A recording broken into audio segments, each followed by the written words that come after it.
The stagecoach came on a Tuesday, which Everett figured was about right for something he didn't particularly want, but had convinced himself he needed. He'd placed the advertisement 3 months prior, during one of those long winters when the silence in the house started feeling less like peace and more like something that pressed against his chest at night. The ad had been specific, almost clinical. Ranchers seeking practical woman for partnership. Must be willing to work. No romantic expectations. Right first. What he'd gotten back was a single letter, neat handwriting, no flourishes. I accept your terms. I'll arrive mid-spring. Francesca Rossi. No requests, no questions, no photograph, which he'd appreciated. The whole thing had felt like a business transaction, which was exactly what he'd wanted. He needed help with the ranch, someone to manage the house, handle the chickens, maybe keep the books since his own handwriting looked like spider tracks. He didn't need complications. The town of Holt's Crossing wasn't much. A main street with a mercantile, a boarding house, a saloon that did steady business despite the population of maybe 200 souls on a good day, and the combination post office and telegraph station where Mrs. Henley knew everyone's business before they did. Everett had timed his arrival to coincide with the stage, not because he was eager, but because he figured standing around waiting would attract attention. And attention was something he'd spent the last 5 years actively avoiding. The stage rattled to a stop in a cloud of dust and protesting wood. The driver, a man named Chet, who'd been running this route since before Everett arrived, climbed down with the stiffness of someone whose body had been arguing with his profession for years. "Afternoon, Cobb," Chet said, stretching his back with an audible crack. "Got your package." Everett felt his jaw tighten at the phrasing, but didn't correct it. Small towns thrived on gossip, and he'd given them plenty to work with just by placing the ad in the first place. The door opened, and a woman stepped down. She wasn't what he'd expected, which irritated him because he'd deliberately tried not to expect anything. She was tall, not unusually so, but enough that she didn't have to look up much to meet his eyes. Dark hair pulled back in a practical bun, though a few pieces had escaped during the journey. Her dress was gray, well-made but not fancy, with dust on the hem from travel. She had a carpet bag in one hand and didn't wait for assistance, stepping down onto the street with the kind of balance that suggested she'd done this before. What caught him, though, what made something in his carefully constructed detachment stumble, was the way she looked at him. Not nervous, not hopeful, just assessing, like she was reading a contract and checking for loopholes. "Mr. Cobb?" Her voice was lower than he'd anticipated, with an accent he couldn't quite place. East Coast money, maybe, or European finishing school filtered through American practicality. "That's right." He didn't move to take her bag. "You're Francesca Rossi." "I am." She set the bag down, then extended her hand like a man would. "Thank you for meeting me." Her grip was firm, her palm slightly calloused. Not a lady's hand, despite the bearing. He released it quickly. "Got another trunk coming," Chet called from the back of the stage, wrestling with something substantial. "I can manage it," Francesca said, but Everett was already moving, more out of habit than courtesy. The trunk was heavy, solid wood, brass fittings, the kind of thing that suggested permanence, or at least the intention of it. He loaded it onto the buckboard he'd brought, aware of eyes watching from the mercantile window. Mrs. Henley would have the whole story embellished and distributed before supper. "It's about an hour to the ranch," he said, offering a hand to help her up to the wagon seat. She took it, but barely, using it more for balance than support. She settled beside him, arranging her skirts with economical movements, and he clicked the horses into motion. They left Holt's Crossing in silence, the town falling away behind them into the sprawl of scrub grass and rocky soil that characterized this part of the territory. "You don't talk much," she said after about 15 minutes. "No." "Good." He glanced at her, but she was looking ahead at the landscape with that same assessing expression, like she was cataloging every detail. Not afraid, not impressed, just observing. "The arrangement we discussed in the letters," she continued, her tone businesslike. "I want to confirm the terms are still acceptable to you." "They are." "Separate sleeping quarters. Shared meals. I manage the domestic work. You handle the ranch operations. Financial transparency on household expenses. Legal marriage in name for the sake of propriety, but no expectations beyond the partnership we've outlined."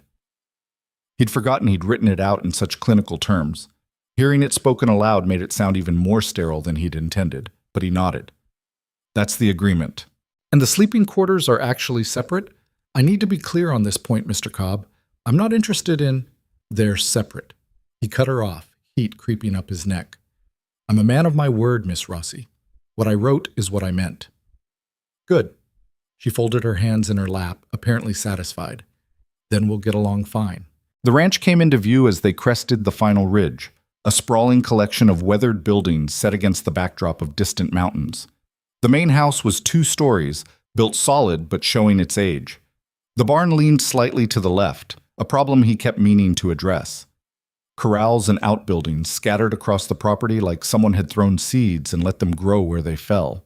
It wasn't much, but it was his.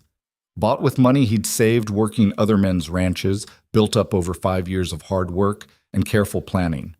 No debts, no one looking over his shoulder, just him and the cattle and the kind of silence he'd once thought he'd wanted. Francesca studied it all with that same unreadable expression. How many head? About 200 right now. Spring calving went well. Do you run them yourself or do you have help? Got a hand named Marcus who comes during branding and roundup. Otherwise, it's just me. That's a lot of work for one person. It's manageable. She made a non-committal sound that could have meant agreement or skepticism. He couldn't tell which. He pulled the wagon up to the house and climbed down, then helped her descend, or rather, stood nearby while she descended on her own, barely acknowledging his offered hand. The trunk required both of them to maneuver it up the porch steps and through the front door. Inside, the house smelled like old wood and coffee and the faint mustiness of rooms that didn't get enough air. He'd cleaned before leaving, swept the floors and washed the dishes, but he could see it through her eyes now. The worn furniture, the bare walls, the kind of utilitarian existence that came from a man who viewed his home as purely functional. Kitchen's through there, he said, gesturing. Pantry's stocked, though probably not how you'd organize it. Well's out back. The pump works, but you have to prime it sometimes. Upstairs are 3 bedrooms. You can take the one on the left. It's got a window facing east, catches the morning light. She was already moving through the space, running a finger along the mantel, checking the damper on the stove, opening cupboards. Not judging exactly, but definitely cataloging. The bedroom on the right? She asked, pausing at the base of the stairs. That's mine. And the third? Something in his chest tightened. Locked. Storage. She looked at him for a long moment, and he had the distinct impression she knew he was lying, or at least not telling the whole truth, but she just nodded. I'll get settled, then start on supper. Unless you have preferences about meal times? Whenever it's ready is fine. 6 o'clock then. That gives me time to unpack and take inventory of what we have. She climbed the stairs with her carpet bag, leaving him standing in the middle of his own house, feeling like somehow, in the space of an hour, it had become less his than it had been that morning. Supper was beef stew, made from what she'd found in the pantry and root cellar. She'd located everything without asking, moving through the kitchen with an efficiency that suggested either experience or natural aptitude. Everett sat at the table, his table, and felt like a guest. The pantry organization needs work, she said, ladling stew into bowls. And you're low on flour and sugar. I noticed a garden plot out back, but it hasn't been planted this year. Haven't had time. We'll need to order seeds when we next go to town. And I saw the chicken coop is empty. We should get laying hens. Eggs are basic economy. He ate in silence, listening to her lay out plans for his ranch like she was reading from a ledger. It should have irritated him, this immediate appropriation of his space and routines. Instead, he found himself just listening. Her voice was pleasant, matter-of-fact. She wasn't asking permission exactly, but she wasn't demanding either, just stating observations and logical conclusions. You don't like chicken? She asked, and he realized he'd been staring at his bowl. It's good. But? No but. It's good. He took another bite to prove it. Better than what I usually make. Which is? Beans. Sometimes with salt pork if I'm feeling ambitious. Something that might have been amusement flickered across her face. I'll try to elevate your standards. They finished eating in silence. She collected the dishes without being asked, and he found himself standing awkwardly, unsure of the protocol. In his previous life, the one before, he would have helped, But that was a different arrangement, a different person. "I'll be turning in early," she said, pumping water into the basin. "The journey was long." "Right. I'll be up before dawn. Stock needs checking." "I'll have breakfast ready." He nodded, then headed out to do a final check of the barn, more because he needed the space than because the animals required it. The sun was setting, painting the sky in shades of orange and purple that he'd stopped noticing years ago. The cattle were settled, dark shapes against the darkening grass. Everything was as it should be. When he returned to the house, the kitchen was clean, the lamp in the upstairs left window was lit, and the door to her room was closed. He stood in the hallway for a moment, listening to the unfamiliar sounds of another person in the house, the soft creak of floorboards, the rustle of fabric, the small domestic noises he'd trained himself to stop expecting. Then he went to his own room, closed the door, and sat on the edge of the bed, trying to figure out why the successful execution of a practical plan felt so much like he'd made a terrible mistake. Fuck. The first week passed in a rhythm that was both new and oddly natural.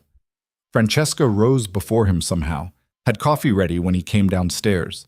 She worked through the house like a general organizing troops, cleaning, rearranging, making lists of supplies needed.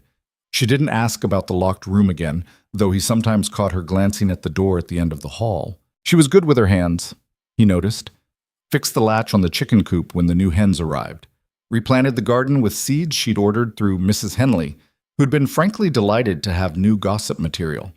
Mended his shirts without being asked, though she left them folded on his bed rather than putting them away, maintaining that boundary between his space and hers. They ate meals together, conversation sparse but not uncomfortable. She'd ask about the cattle, he'd answer. He'd mention needing to ride out to check fence lines, she'd pack him lunch. It was functional, practical, exactly what they'd agreed to. Except sometimes he'd catch her staring at the horizon with an intensity that seemed like more than just appreciating the view. The way she kept her important papers in a leather folder that never left her carpet bag, which never left her room.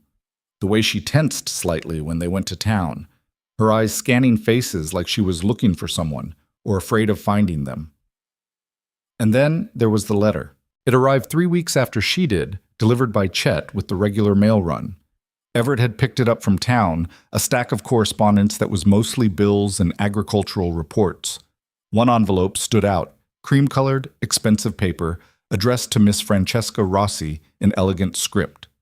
He gave it to her at supper, setting it beside her plate without comment. She went absolutely still. The color drained from her face so completely he thought she might faint. Her hand shook slightly as she picked it up, turned it over, examined the seal like it might bite her. "You all right?" he asked, because she clearly wasn't. "Fine." The word came out too quick. She stood abruptly, the chair scraping against wood. "Excuse me." She left the table, still holding the letter, and climbed the stairs. He heard her door close, not slam, but close with a firmness that suggested she wanted privacy. A few minutes later, he heard something else. Not crying exactly, but close. The kind of breathing that came from someone trying very hard not to cry. He sat at the table, his own supper gone cold, and stared at the ceiling. After a while, he cleared the dishes, put away the leftovers, banked the stove, did all the evening tasks that had become routine, trying not to listen to the too quiet sounds from upstairs. When she came down the next morning, she looked composed again, but there were shadows under her eyes that hadn't been there before. The letter was gone, presumably burned or hidden. "Coffee?" she asked, like nothing had happened. "Please." They didn't discuss it. He wanted to ask, felt the questions building up like pressure behind his teeth. But the agreement had been clear. No expectations. No entanglements. This was a business arrangement.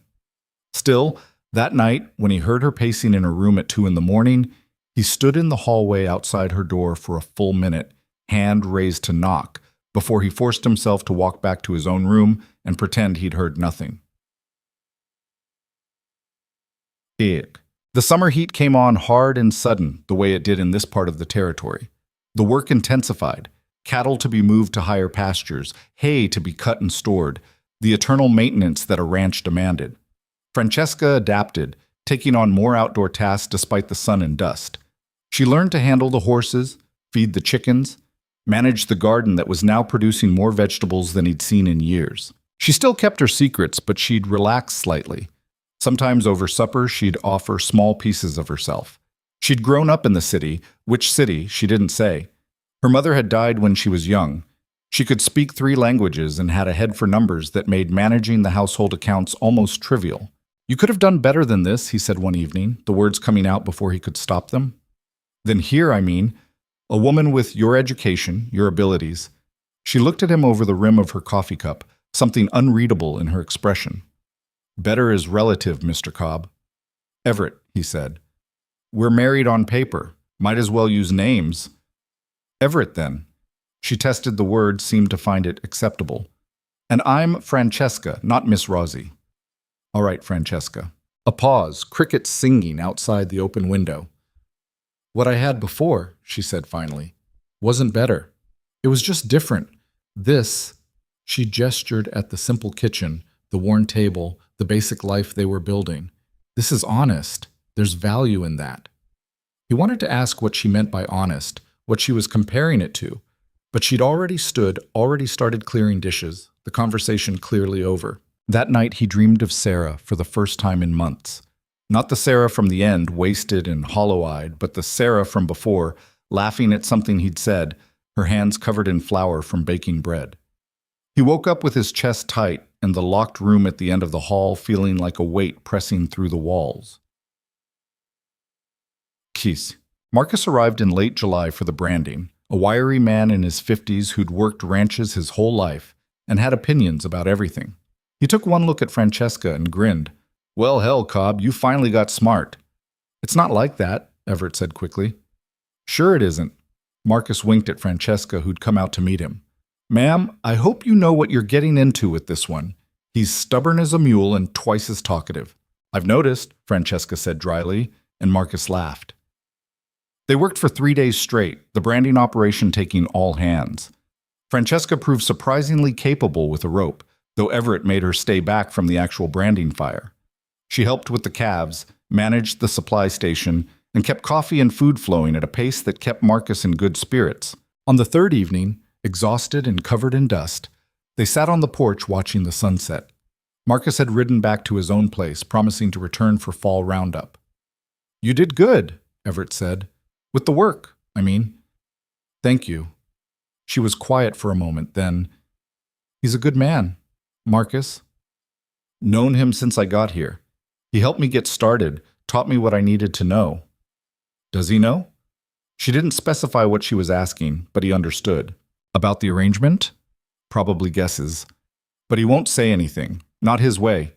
She nodded, seemed satisfied. They sat in comfortable silence until the sky turned purple, then black, stars emerging like pinpricks in cloth. Somewhere in the distance a coyote called, lonely and wild. "Everett?" Her voice was soft, almost uncertain, a tone he hadn't heard from her before. "Yeah? If someone came looking for me..." She stopped, started again. "If there were questions about who I am or where I came from, I'd tell them you're my wife," he said, the answer coming quick and sure, surprising them both. "That's what the papers say. That's what anyone needs to know." She turned to look at him in the darkness, her face barely visible. "Even if it complicated things for you?" Even then. He couldn't see her expression, but he heard her exhale, slow and deliberate, like she'd been holding that breath for a very long time. "Thank you," she said quietly.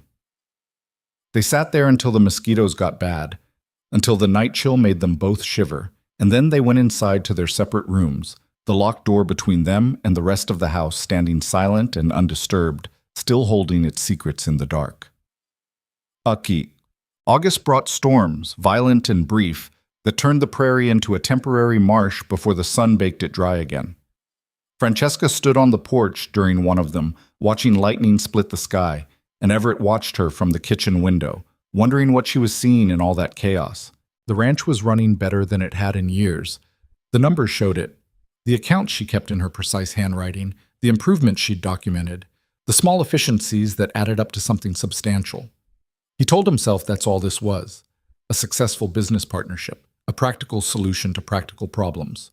But sometimes, when she smiled at something he said, those rare moments when she forgot to guard herself, He felt the foundations of that lie beginning to crack.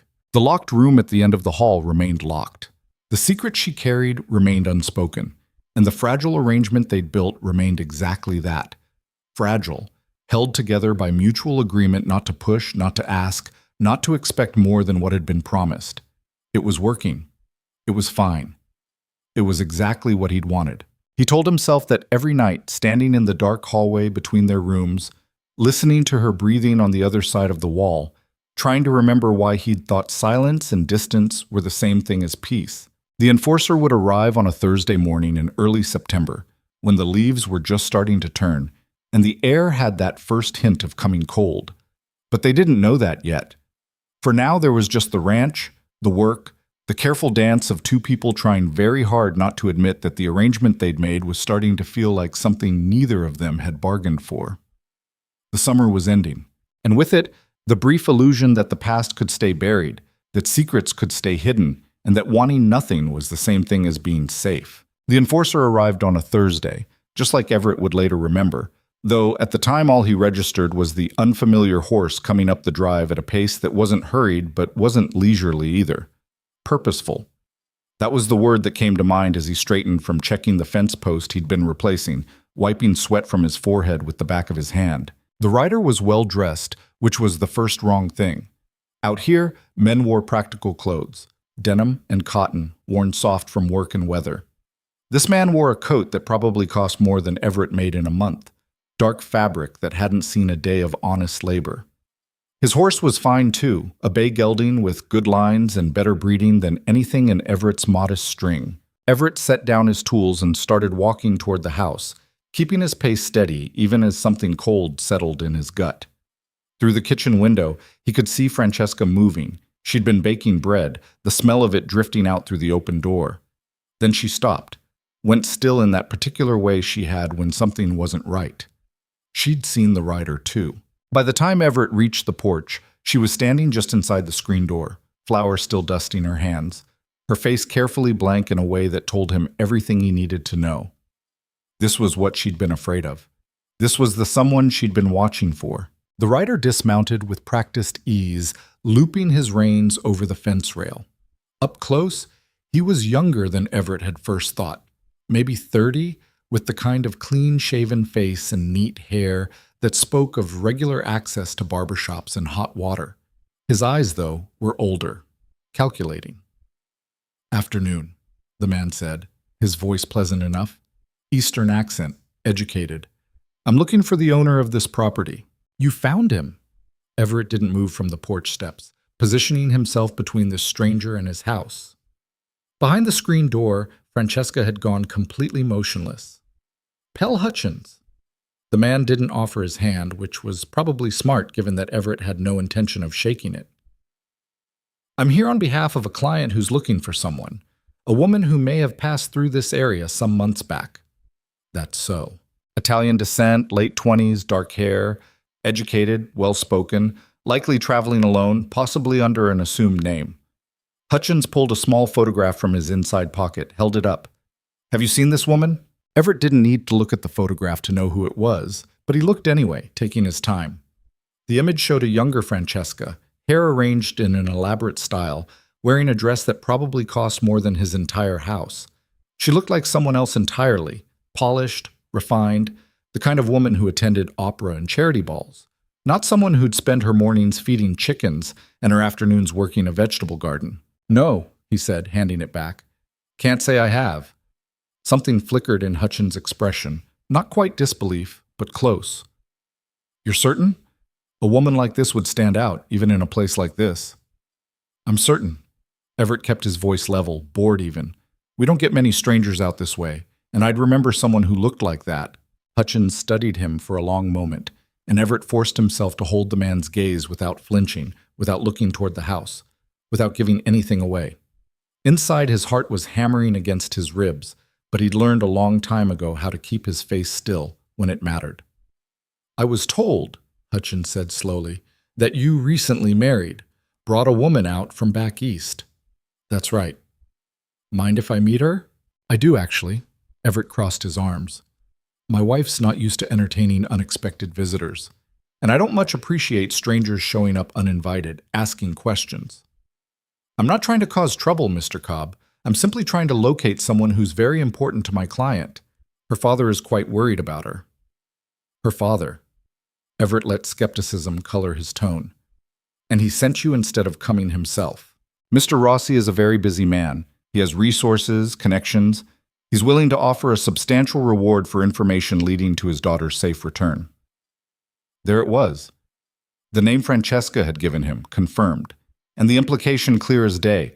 This wasn't a concerned father looking for a lost daughter. This was a rich man with power trying to retrieve property that had slipped his control. Can't help you, Everett said flatly. Like I said, I haven't seen anyone matching that description. Now, if you don't mind, I've got work to do. Hutchins didn't move. Would it be possible for me to water my horse? It's been a long ride from town. It was a reasonable request, the kind that refusing would seem suspicious. Everett hesitated, then nodded toward the trough. Help yourself. While Hutchins led his horse to the water, Everett risked a glance at the house. The screen door was empty now, Francesca having retreated deeper inside. Smart. Let the man wonder if there even was a wife, if Everett was lying about that too. Hutchins took his time, letting the horse drink, looking around the property with eyes that cataloged everything. The barn, the corrals, the house itself. When he finally remounted, he looked down at Everett with an expression that was almost sympathetic. If you do happen to remember anything, or if anyone matching this description shows up, there's a telegram office in town. Message to Hutchins, care of the Grand Pacific Hotel in Chicago. Like I said, there's money in it. I'll keep that in mind. You do that. Hutchins gathered his reins. Oh, and Mr. Cobb, my client is a very determined man, very connected. If his daughter is out here somewhere, he will find her. It would be better for everyone involved if that happened sooner rather than later. The threat was polite but unmistakable. Everett felt his jaw tighten, but he kept his voice steady. I'm sure he will. Safe travels, Mr. Hutchins. He watched the man ride away, staying on the porch until the horse and rider disappeared over the ridge. Only then did he allow himself to breathe, his hands unclenching from fists he hadn't realized he'd made. Inside the house was silent. He found Francesca in the kitchen, standing with her back against the far wall, arms wrapped around herself. The bread she'd been making sat forgotten on the counter, the dough collapsed and useless. He's gone, Everett said. She nodded but didn't speak, didn't move. Francesca, you lied for me. Her voice was barely above a whisper. You looked him in the eye and lied. Yes. You don't even know what you've gotten yourself into, what he'll do if he finds out. I know enough. He moved closer, slowly, like approaching a spooked horse. Your father sent him, this Rossi. That's who you're running from. It's more complicated than that. Then explain it to me. She looked up at him finally, and the fear in her eyes was raw, unguarded in a way he'd never seen from her. You should have told him the truth, sent me away. This isn't your fight, Everett. Maybe not, but I made a choice out there, and I'm not taking it back. He pulled out a chair, sat down heavily. Talk to me. Help me understand what we're dealing with. For a long moment, he thought she wouldn't. She just stood there, trembling slightly, looking like she might bolt or collapse. He couldn't tell which. Then, slowly, she moved to the table, sank into the chair across from him.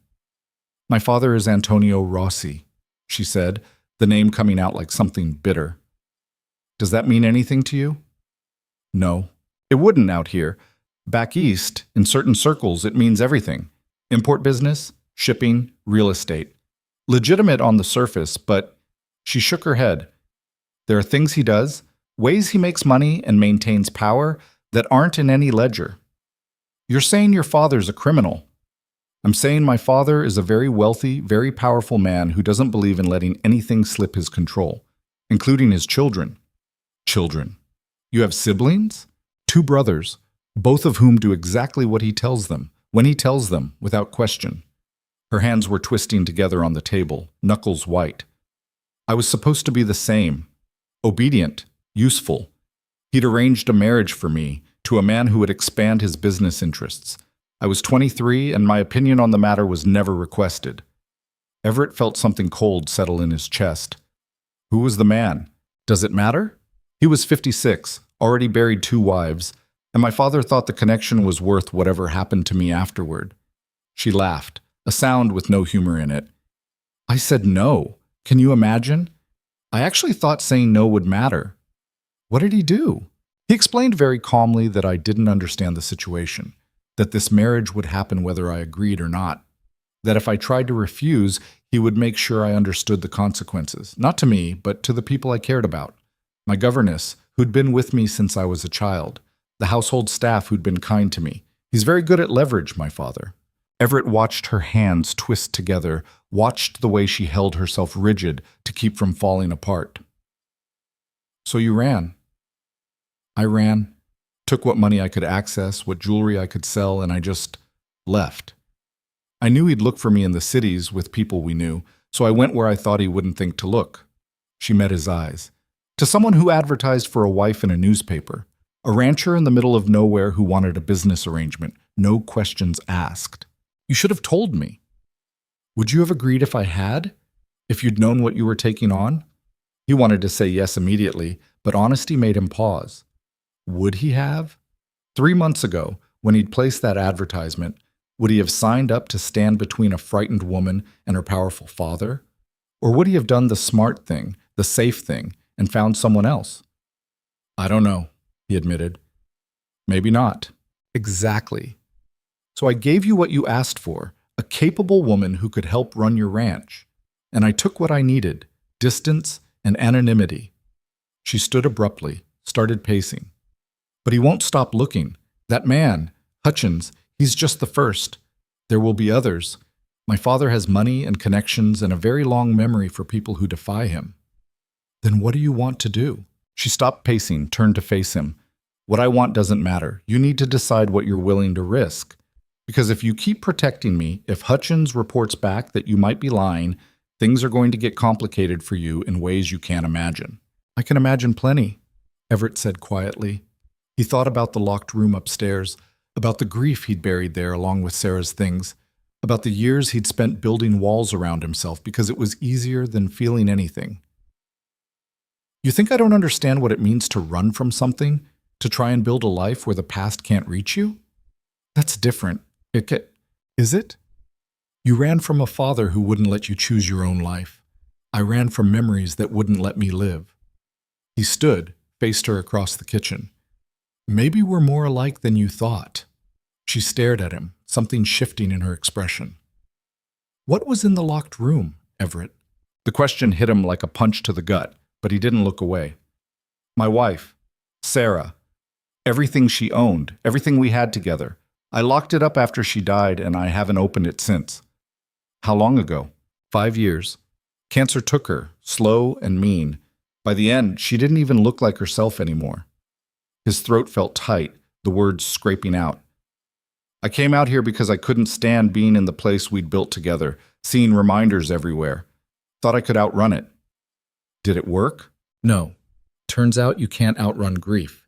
You just carry it with you. He moved to the window, looked out at the land he'd worked so hard to claim. So yes, Francesca, I understand running. And I understand that sometimes the things we're running from catch up no matter how far we go. She was quiet for a long time. When she finally spoke, her voice was steadier. What do we do? We, not I. The shift was small but significant. We keep going like nothing's changed, he said. You're my wife. We got married legal and proper. If anyone asks, that's the truth. And if Hutchins or anyone else comes back asking questions, the answer stays the same. That's a risk. Everything's a risk. Getting up in the morning is a risk. He turned back to face her. But I told that man you were my wife, and I meant it. The papers we signed, the arrangement we made, it might have started as something practical, but it's legal. You're under my protection, such as it is. Why? The word came out raw, confused. Why would you do this for someone you barely know? He thought about that, about all the careful reasons he'd constructed for this arrangement, all the logical justifications he'd given himself. And then he thought about the way she'd looked at Hutchins' photograph, the terror poorly hidden behind her composed mask, the way she'd stood against that wall like she was bracing for a blow. Because you asked for help, he said simply. And I'm in a position to give it. That's enough. She looked at him for a long moment, and he saw something in her face that he couldn't quite name. Not gratitude exactly. Something deeper, more complicated. "Thank you," she said finally. "Don't thank me yet. This might get worse before it gets better." "I know." She moved back to the counter, looked at the ruined bread dough, then started cleaning it up with brisk, practical movements. "We should go to town tomorrow. Make sure people see us together. Establish the story." "Agreed, and we should probably actually get married. Legal ceremony, witnesses, the whole thing. Right now we just have papers from a mail order arrangement. That might not hold up if someone comes asking hard questions." She paused in her cleaning. "You want to make it real. I want to make it defensible. There's a difference." "Is there?" He didn't have an answer for that, so he just watched her work, watched her rebuild her composure piece by piece, brick by brick, until the frightened woman from 10 minutes ago was hidden again behind the practical, capable facade she showed the world. That night he lay awake listening to her pace in her room again, the floorboards creaking under her restless feet. Around midnight he got up, went downstairs, made coffee he didn't want just to have something to do with his hands. He was standing at the kitchen window, looking out at the dark shapes of the barn and corrals, when he heard her come down the stairs. "Couldn't sleep either?" she asked. "No." She poured herself coffee, added sugar from the bowl on the counter, stirred it slowly. "I keep thinking about what happens next. The scenarios running through my head." "What kind of scenarios?" "He'll check, Hutchins. He'll ask around town, see if anyone knows about a woman matching my description arriving recently. Mrs. Henley will tell him everything. She saw me get off that stage, saw you collect me. So we stick to the story. You're my mail-order bride. We got married, and you've been here working the ranch. Nothing suspicious about that. Unless he asks to see marriage records, or wants to talk to me directly. Then we show him the papers we have, and you tell him you're happy here and want to be left alone." Everett set down his cup. "Look, this man, your father, he's used to people being afraid of him, used to power working a certain way. But out here, his money and connections don't mean as much. Out here, a man's word and his willingness to back it up count for something." "You're talking about violence." "I'm talking about standing ground. There's a difference." She looked at him over the rim of her cup, her expression unreadable in the dim lamplight. "You really would fight for this. For me." "I told you I would." "But why? What do you get out of this except trouble?" It was a fair question, and one he'd been asking himself since Hutchins rode away. What was he getting out of this? The arrangement had been practical. Help with the ranch, someone to manage the domestic work he'd been neglecting. That was still true. But somewhere between that first awkward meeting at the stagecoach and now, something had shifted. Maybe it was the way she'd fit herself into his life without demanding he change everything about it. Maybe it was the quiet competence she brought to everything she touched. Or maybe it was simpler than that. Maybe it was just that for the first time in 5 years, the house felt like something more than a place to sleep between work. "I get someone who doesn't ask me to be anything I'm not," he said finally. "Someone who works hard and keeps her word. That's worth something." "Is it worth standing up to men like Hutchins? Men who work for people like my father?" "I guess we'll find out." They finished their coffee in silence, and when she went back upstairs, he stayed in the kitchen until dawn started graying the windows. Then he went out to start the morning chores, moving through the familiar routines while his mind worked over the problem from every angle.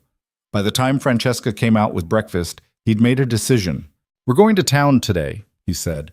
"Going to see Reverend Miller, get properly married with witnesses. Then we're going to make sure everyone knows it. Have supper at the boarding house, maybe. Let people see us together. You want to make a show of it?" "I want to make it real enough that no one questions it." He paused.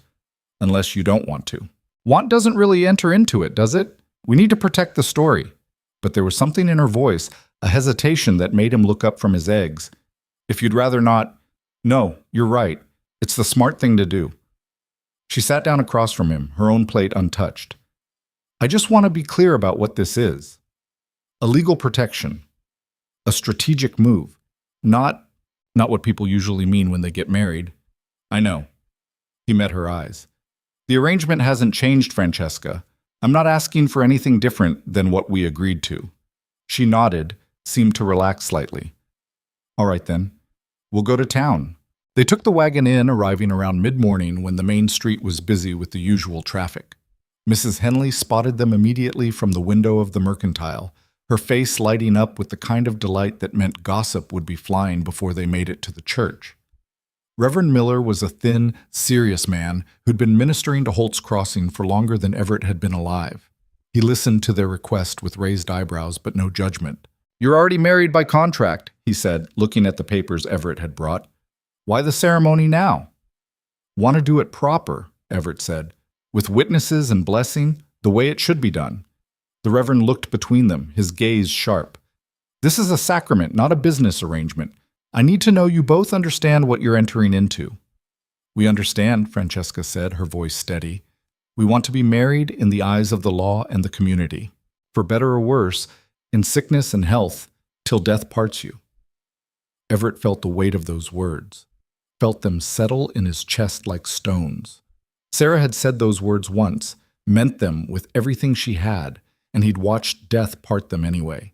Saying them again felt like betrayal and promise all tangled together. "Yes," he said. "Yes," Francesca echoed. The Reverend studied them a moment longer, then nodded. "All right, I'll need witnesses. Give me an hour to arrange things." They waited in the church, sitting in the back pew in silence. The building was small, plain wood with simple windows, the kind of place built more for function than beauty. Everett hadn't been inside since Sarah's funeral, and being here now felt strange, like putting on clothes that didn't fit right anymore. "Are you all right?" Francesca asked quietly. "Fine." "You don't look fine. You look like you're about to be sick." He almost laughed at her bluntness. "Just thinking about the last time I was in here. Wasn't a happy occasion." Understanding crossed her face. "We don't have to do this. We can find another way." "No, you were right earlier. This is the smart move. Makes everything legitimate, harder to challenge." He flexed his hands, trying to ease the tension in them. "Besides, it's just words. Doesn't change the actual arrangement." "Just words," she repeated, but she didn't sound convinced.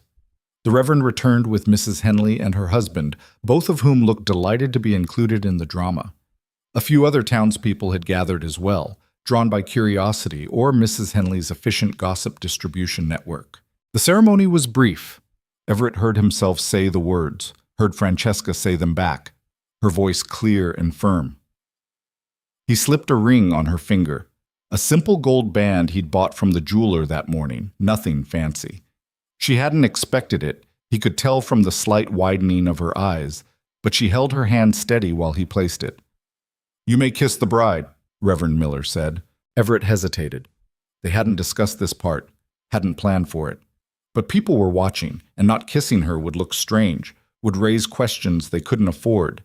He leaned in, pressed his lips to hers briefly, carefully. It was chaste, quick, the kind of kiss that satisfied propriety without promising anything. But her lips were soft and slightly parted in surprise, and something in his chest twisted unexpectedly.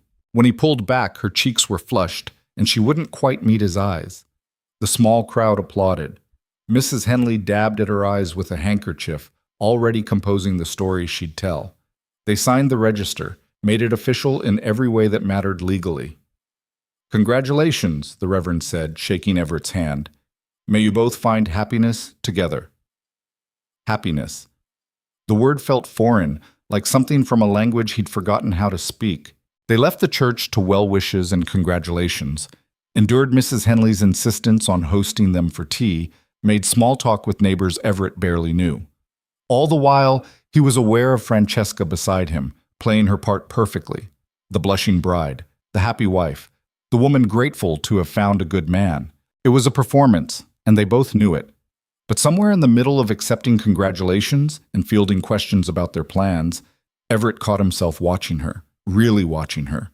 The way she smiled at Mrs. Henley's stories, the way she handled questions about their courtship, with just enough detail to satisfy without revealing anything real. She was good at this, he realized, good at being whoever she needed to be. It made him wonder who she really was, underneath all the layers of protection she'd built around herself. They had supper at the boarding house like he'd planned, making sure everyone saw them together, saw the ring on her finger, saw them behaving like a married couple. By the time they headed home in the twilight, the story was set, established, witnessed, and impossible to deny. "That went well," Francesca said as they left town behind. "As well as it could." Mrs. Henley will have told everyone within 50 miles by morning. That's the idea. They rode in silence for a while, the wagon creaking over the rutted road, the horses plodding steady and familiar. The sun was setting behind them, painting the sky in shades of orange and red that reminded Everett of fire. "The ring," Francesca said eventually, turning it on her finger. "You didn't have to do that. Needed something for the ceremony. People would notice if there wasn't a ring. It's nice. Simple. Can return it if you want something different." "No." She closed her hand around it, protective. "It's perfect for what it is." For what it is. A prop in their carefully constructed story. A piece of metal that meant everything and nothing, depending on how you looked at it. When they got home, Everett unhitched the horses while Francesca went inside to start supper. The routine was comforting, familiar, except now there was this new weight to it. The words they'd said, the promises they'd made in front of witnesses. Legal and binding in ways their original contract hadn't been. He was brushing down the second horse when he heard her scream. He dropped everything and ran, his heart hammering, images flashing through his mind of Hutchins returned, of men with guns, of all the terrible possibilities he should have prepared for.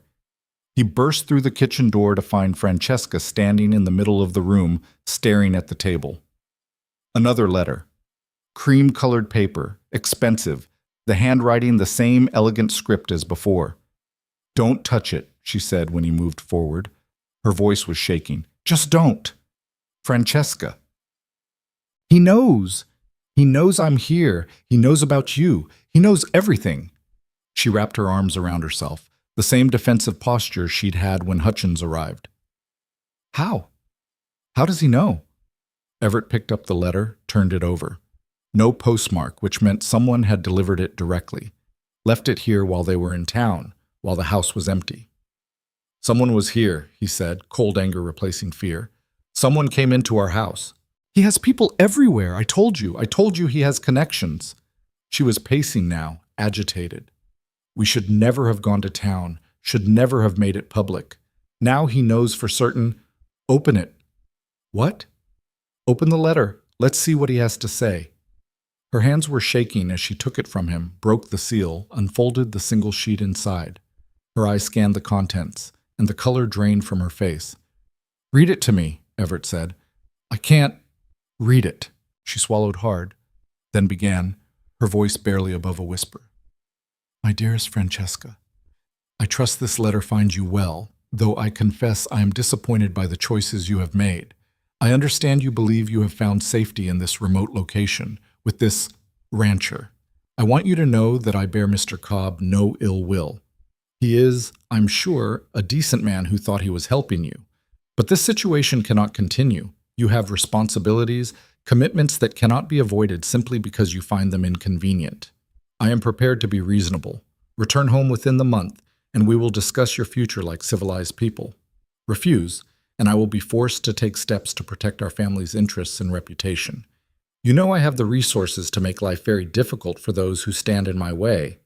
I would hate for Mr. Cobb to suffer for your poor judgment. Your loving father, Antonio Rossi." The threat was clear, polite, and absolutely serious. Everett felt rage building in his chest, hot and sharp. "He's threatening you," Francesca said numbly. "Threatening to hurt you if I don't go back." "Let him try. You don't understand what kind of man he is, what he's capable of. Oh, I understand plenty." Everett took the letter from her, read it again himself. The words were carefully chosen, the tone almost paternal. It made his skin crawl. "He wants you scared, wants you to think you have no choice." "I don't have a choice. He'll destroy you, destroy everything just to prove he can." "Only if we let him." She stared at him like he was insane. "How can you be so calm about this? He just threatened your life, your home, everything you've built, because getting scared is what he wants. Panicking is what he expects." Everett set the letter down deliberately. "But here's what he doesn't understand.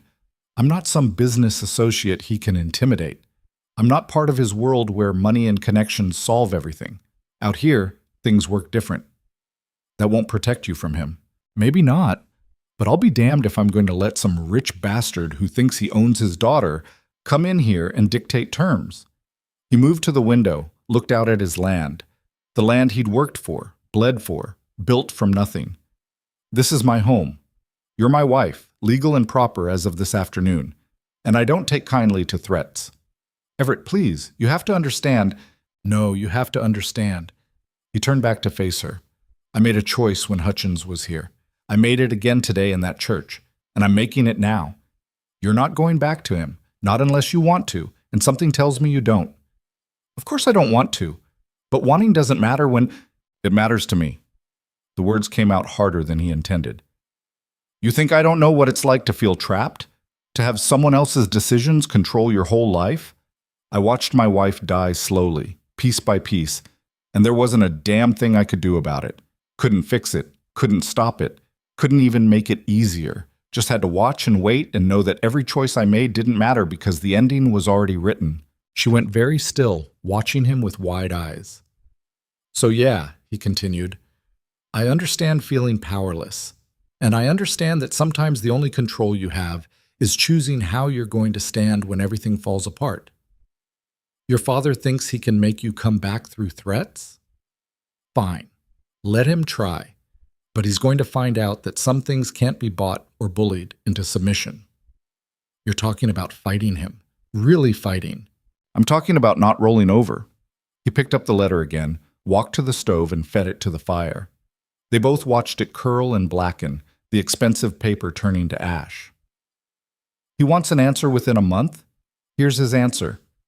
Francesca watched the letter burn, something shifting in her expression. He'll send more men, worse than Hutchins. Probably. They might not be polite next time, might not ask questions first. I know. And you're still willing to do this. I am. She studied him for a long moment, and he could see her working through it, weighing options, calculating risks the way she did with the household accounts. Finally, she straightened her shoulders, lifted her chin. Then we need to prepare. If he's going to come at us, we should be ready. Agreed. I'll talk to Marcus tomorrow, see if he knows anyone who might be willing to help if things get rough. And we should think about the locked room, she interrupted. He stopped. What? The locked room upstairs. If we're doing this, if we're really standing together against this, then there can't be locked rooms between us. No secrets. She moved closer, her eyes searching his face. You asked me to explain my past. I did. Now I'm asking you to do the same. That's different, Maseo. Is it? We're married now, Everett, really married, with witnesses and vows and legal documents. If we're going to trust each other enough to face what's coming, then we need to actually trust each other. She was right, and he hated that she was right. The locked room had been his sanctuary, his way of keeping the past separate from the present. Opening it would mean confronting everything he'd spent 5 years avoiding. But she'd opened herself to him, told him about her father and the marriage she'd run from and the fear that woke her up at night. She'd made herself vulnerable in ways that clearly terrified her. The least he could do was match that honesty.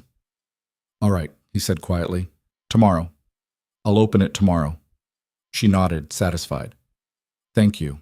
They finished making supper together, moving around each other in the kitchen with a new awareness, like the ceremony had shifted something fundamental, even though they'd both claimed it was just for show.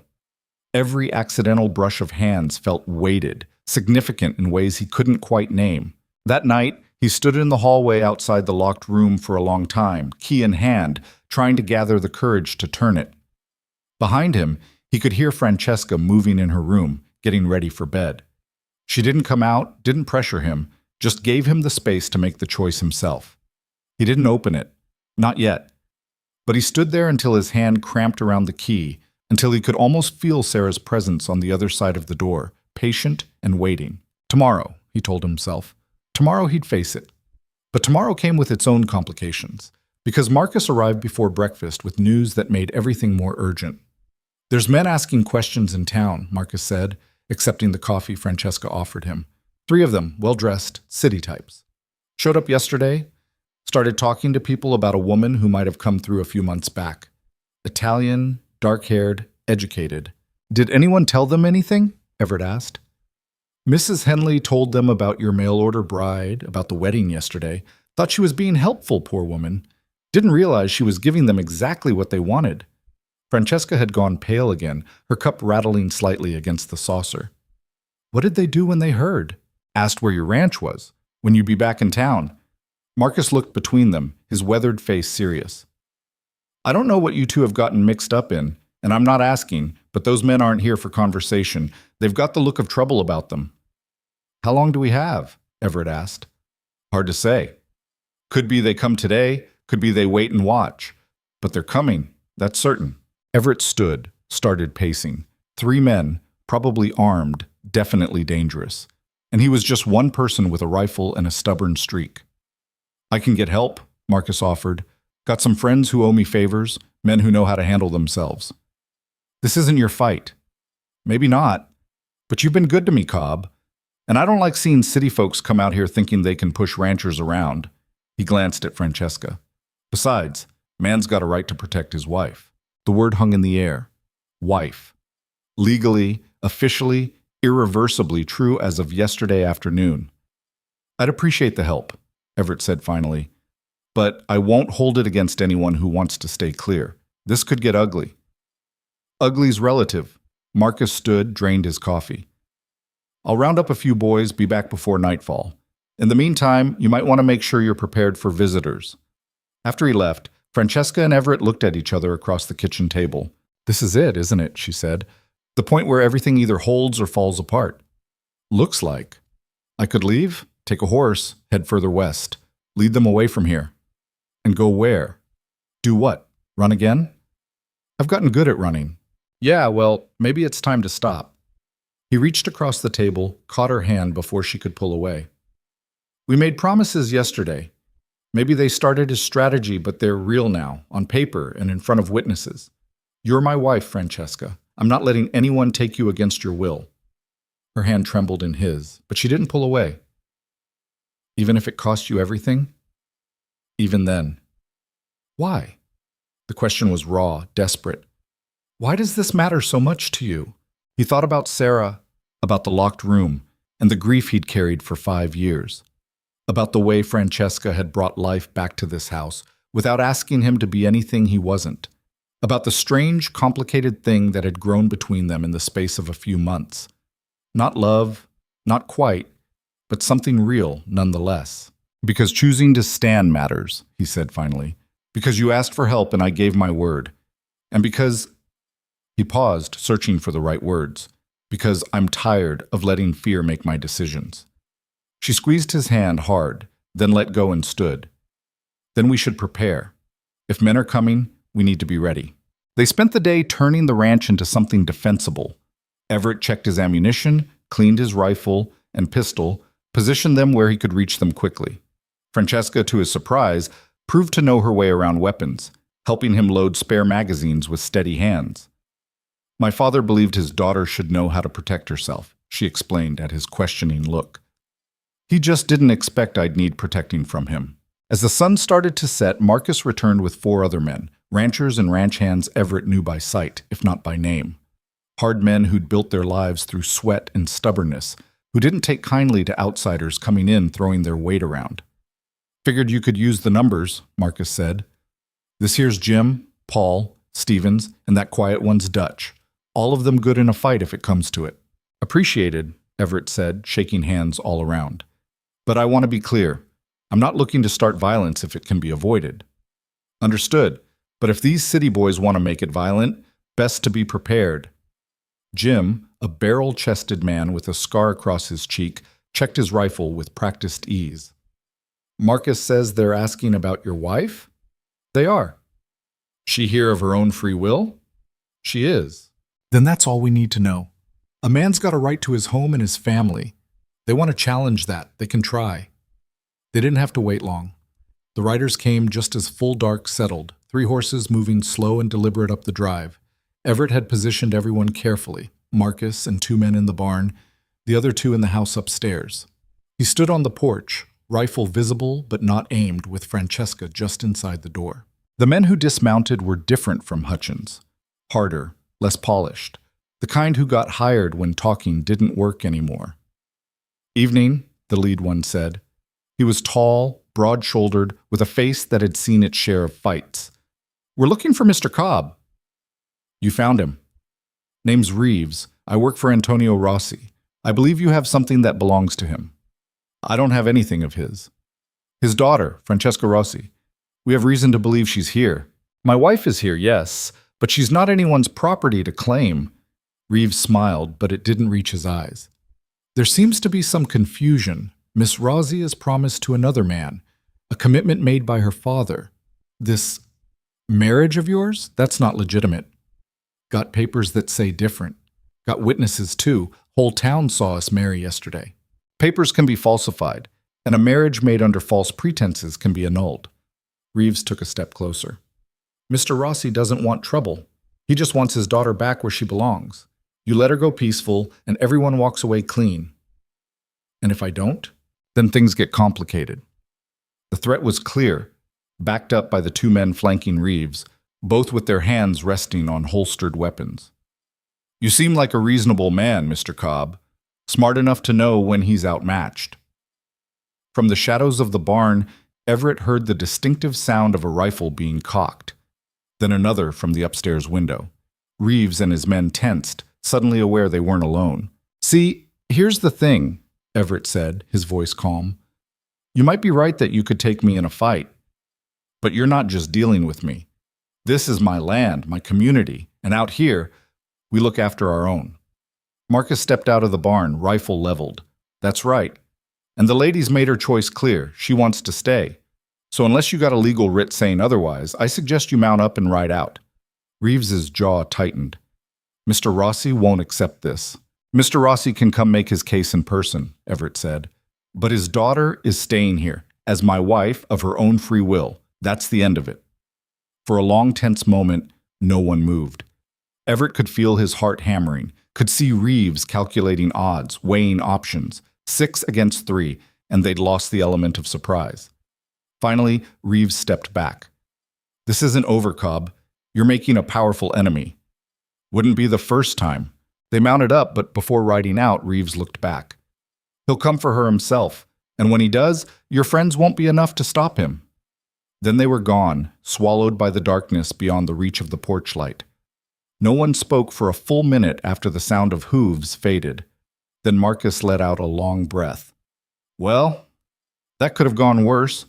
Could have gone better too," Jim muttered, coming down from upstairs. "They'll be back. I know." Everett looked at the men who'd stood with him, who'd risked themselves for a problem that wasn't theirs. "Thank you, all of you." "Don't thank us yet," Marcus said. "Like the man said, this isn't over." They stayed through the night, keeping watch in shifts, but no one came. By morning, Marcus and the others headed home, promising to check in regular and come running if needed. After they left, the ranch felt very quiet, very exposed. Francesca had been silent through most of it, watching from the windows, her face unreadable. Now standing in the morning light, she looked exhausted. "They'll tell my father what happened here," she said. "He'll know you stood against him." "Good. Let him know." "You don't understand. He'll see this as a challenge, as defiance that has to be answered." "Then let him answer it. I'm not backing down." She looked at him with something like wonder. "You really mean that?" "I do." For a moment he thought she might cry. Instead, she crossed the kitchen, stood close enough that he could see the gold flecks in her dark eyes. "The locked room," she said quietly. "You promised you'd open it today." He had promised, before Marcus showed up with his news, before Reeves and his threats. But a promise was a promise, and if they were really doing this, really standing together, then she deserved the honesty she'd asked for. "All right," he said. "Come on." They climbed the stairs together, stopped outside the door that had been locked for 5 years. His hand shook slightly as he fitted the key into the lock, turned it. The mechanism clicked, loud in the quiet hallway. The door swung open. Inside, everything was exactly as he'd left it. Sarah's dresses hanging in the wardrobe, her books stacked on the nightstand, her hairbrush on the dresser still holding strands of blonde hair. The bed was made, the quilt she'd stitched folded neatly at the foot. It smelled of old lavender and dust and grief. Francesca stepped in slowly, reverently, like entering a church. She touched nothing, just looked, taking it all in. She was beautiful, she said, stopping in front of the photograph on the dresser. Sarah at 20, laughing, her hair wild in the wind. Yeah, the words stuck in his throat. She was. Tell me about her. So he did.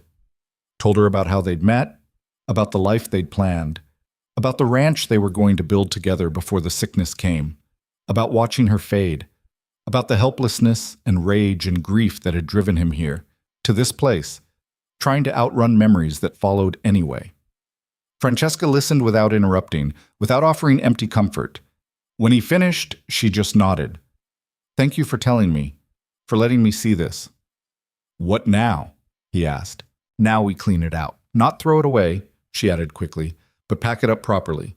Give these things the respect they deserve and make space for what comes next. I don't know if I can. You can. We'll do it together. And they did. Spent the whole day carefully packing Sarah's things into trunks, folding her dresses, wrapping her dishes. Francesca worked with quiet efficiency, treating each item like it mattered, never rushing him when he needed to stop and breathe. By evening, the room was empty except for furniture. The trunks stood ready to be moved to the attic, stored but not discarded. Better? Francesca asked. Everett looked around the bare room, felt the weight that had been pressing on his chest for 5 years ease slightly. Not gone, grief didn't work like that, but lighter, breathable. Yeah, he said. Better. That night, they sat on the porch again, watching stars emerge in the darkening sky. Somewhere out there, Antonio Rossi was planning his next move. Somewhere, men were being hired, strategies were being formed. But here, on this porch, with this woman beside him, Everett felt something he hadn't felt in a long time. Hope. It was fragile, maybe, uncertain, but it was real. And for now, that was enough. The days that followed took on a strange quality, like waiting for a storm everyone knew was coming but couldn't quite see yet. Everett found himself checking the horizon more often, his hand drifting to his rifle whenever unfamiliar sounds carried across the prairie. Francesca moved through her routines with the same efficiency as always, but there was a tightness around her eyes that hadn't been there before, a vigilance that never quite relaxed even when she was elbow-deep in bread dough or hanging laundry. They didn't talk about it directly, the threat hanging over them, the certainty that Antonio Rossi wouldn't simply accept defeat. Instead, they talked around it, their conversations taking on a careful quality, like dancers moving through steps neither wanted to name. Should probably reinforce the barn door, Everett said one morning over breakfast. Hinges are getting loose. I noticed the root cellar could use better ventilation, Francesca replied, not looking up from her coffee. And the spare room upstairs, now that it's empty, we could set up a better vantage point. The window faces the main road. They were preparing, fortifying, building defenses against an enemy who had money and reach and the kind of patient ruthlessness that didn't need to hurry. Marcus came by every few days, always with some excuse. Needed to borrow a tool, wanted advice on a sick calf, thought he'd check the fence line near Everett's property. But his eyes always did a sweep of the ranch, cataloging what was different, what was new, looking for signs of trouble. Quiet? He'd ask. Quiet, Everett would confirm. Won't stay that way. I know. On the 8th day after Reeves and his men had ridden out, a telegram arrived. Mrs. Henley brought it herself, riding out in her husband's wagon with the kind of grim determination that meant she knew whatever was in that envelope wasn't good news. Came through this morning, she said, handing it to Everett on the porch. Addressed to both of you. I didn't read it, she added quickly, though the curiosity on her face suggested she'd been sorely tempted. But the telegraph operator said it came from Chicago. Francesca had appeared in the doorway, wiping her hands on her apron. When she saw the telegram, she went very still. Thank you, Mrs. Henley, Everett said. We appreciate you bringing it out. Of course, dear, though I do hope everything's all right. There's been talk in town, you know. Those men asking questions and now telegrams from Chicago. She trailed off, clearly fishing. Just family business, Francesca said, her voice smooth and unconcerned. Nothing to worry about. Mrs. Henley looked like she wanted to press, but something in Francesca's expression must have warned her off. She climbed back into her wagon, threw one last curious look over her shoulder, and headed back toward town. They waited until she was out of sight before Everett opened the telegram. The message was brief, typed in the impersonal block letters that made everything sound official and threatening. Stop. Francesca Rossi Cobb. Stop. Arriving Holtz Crossing October 15th. Stop. Expect me at noon. Stop. We will settle this matter as civilized people. Stop. Antonio Rossi. Stop. October 15th. That gave them 5 days. He's coming himself, Francesca said, her voice hollow. I never thought he'd actually come himself. What does that mean? It means he's serious. When my father handles things personally, it's because he intends to end them definitively. She took the telegram from him, read it again as if hoping the words might change. He'll bring men with him, probably lawyers too. He'll try to make this look legitimate, legal. He's very good at that, making his bullying look like justice. Let him bring whoever he wants. The answer's still the same. She looked at him with something between gratitude and despair. You keep saying that like it's simple, like standing your ground is enough. What else is there? Compromise, negotiation. Maybe if I agree to see him, talk to him, we can find some middle ground that doesn't end with people getting hurt. You want to see him? No. But I don't want you hurt because of me either. She folded the telegram with precise, controlled movements. There might be a way to satisfy him without me going back. Maybe if I signed something or agreed to certain terms. What terms? I don't know. Cutting ties completely? Signing away any claim to his business or money? He might accept that if it means protecting his reputation. Everett studied her face, saw the calculation there, the way she was already trying to find angles, negotiate from a position of weakness. It reminded him uncomfortably of the woman who'd stepped off that stagecoach months ago, composed, guarded, ready to make whatever deal kept her safe. Or, he said slowly, we could tell him the truth. What truth? That you're married, that you're building a life here, that whatever plans he had for you are done, finished, and no amount of money or threats changes that. He won't accept it. Then he doesn't accept it, but at least we're not bargaining from fear. She shook her head, started pacing the porch. You don't understand how he thinks. To him, this is about control, about authority. His daughter defied him, embarrassed him by running. He can't let that stand without losing face with his associates, his competitors. It's not personal, it's business. Sounds pretty personal to me. That's because you see me as a person. He sees me as an asset, a piece on a board he's moving around to his advantage. Her voice was bitter. The marriage he arranged would have given him access to shipping routes in the Mediterranean, influence with certain political figures. My happiness was never part of the equation. Everett leaned against the porch railing, watching her pace, seeing the fear and anger warring in her expression. So what happens when an asset refuses to be moved? He replaces it, finds another daughter to marry off, another way to get what he wants. She stopped pacing, looked at him directly. But he makes sure everyone knows what happens when you cross Antonio Rossi. That's the part that matters to him, the message it sends. Then let him send his message. We'll send one back. And what message is that? That some things can't be bought or bullied, that some people won't break just because it's convenient for him. She stared at him for a long moment, and he saw something shift in her expression, a kind of desperate hope fighting against years of learned helplessness. You really believe that, don't you? That we can just stand here and he'll eventually give up? I believe that giving in guarantees he wins. Standing ground at least gives us a chance. A chance at what? At best, he leaves angry and comes back with more pressure. At worst, she didn't finish the sentence, but they both knew what she meant. At worst, people got hurt, property got destroyed, the life they were building got torn apart. I've been thinking about that, Everett said, about worst-case scenarios. And I think we should make sure we have leverage of our own. What kind of leverage? The kind that makes it expensive for him to push too hard. Documentation, evidence, witnesses. He'd been turning this over in his mind for days, ever since Reeves had ridden out with those veiled threats. Your father operates in the shadows, right? Keeps his illegal business separate from his legitimate empire? Yes, but I don't know details. He was always careful about that. But you know things. Names, maybe. Connections. Dates when things happen that seem suspicious. Everett pushed off the railing, started pacing himself. What if we put together everything you know, everything you remember, and made sure it was documented somewhere safe, with instructions that if anything happens to you, or to me, it gets sent to the right authorities? Francesca's eyes widened. You're talking about blackmail. I'm talking about insurance. There's a difference. He'd never believe I'd actually do it, turn on my own family like that. Wouldn't have to believe it. Would just have to wonder if maybe this time he pushed too far. That kind of doubt might be enough to make him reconsider how hard he wants to push. She turned the idea over. He could see it in the way her face shifted from skeptical to considering.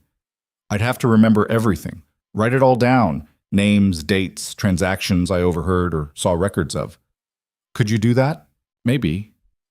Some of it's vague. I was never supposed to pay attention to the business side, but there are things I remember. Conversations at dinner parties, meetings in my father's study that ended with men looking nervous, shipments that came and went at odd hours. Then write it down, all of it. We'll get it witnessed, notarized, locked away somewhere he can't reach. And then what? We tell him we have it and hope he backs off? We don't tell him anything unless we have to. But if he pushes, really pushes, then yeah, we make sure he knows there are consequences that go beyond this ranch. Francesca moved to the porch railing, gripped it with both hands.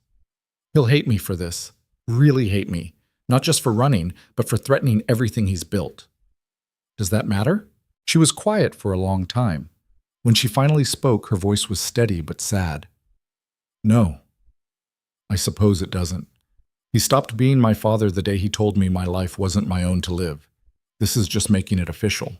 They spent the next 2 days with Francesca writing everything she could remember while Everett managed the ranch and kept watch. She filled page after page with cramped handwriting, dates, and names, and descriptions of events that had seemed innocent at the time, but took on darker meaning when viewed through the lens of what she now understood about her father's business.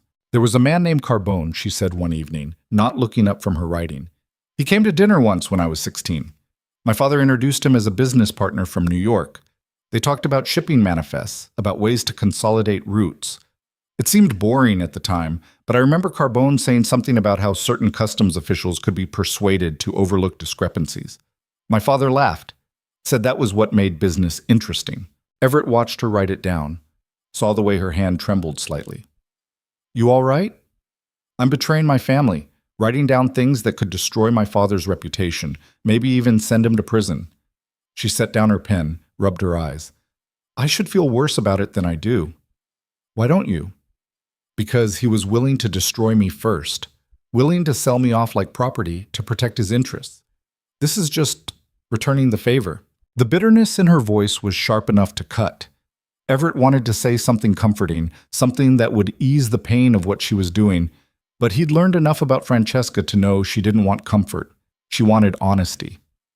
For what it's worth, he said, I think you're doing the right thing. The right thing and the easy thing are rarely the same. No, but that doesn't make it less right. On October 14th, the day before Antonio Rossi was scheduled to arrive, they rode into town with Francesca's testimony, 23 pages of detailed recollections, names, dates, and descriptions of illegal activities she'd witnessed over the years. Judge Harrison, a stern man who'd been dispensing frontier justice in Holt's Crossing for 2 decades, read through it with increasing gravity. This is serious business, Mrs. Cobb, he said when he finished. These are serious accusations against a very powerful man. I know, Francesca said. That's why I need it witnessed and secured. If anything happens to me or my husband, I want this information to reach federal authorities. You understand this could be seen as blackmail? Only if we use it as such. Right now it's just insurance, documentation of things I witnessed, kept safe in case it's ever needed. The judge looked at Everett. And you're comfortable with this arrangement? My wife has a right to protect herself. If documenting her past does that, then yes, I'm comfortable with it.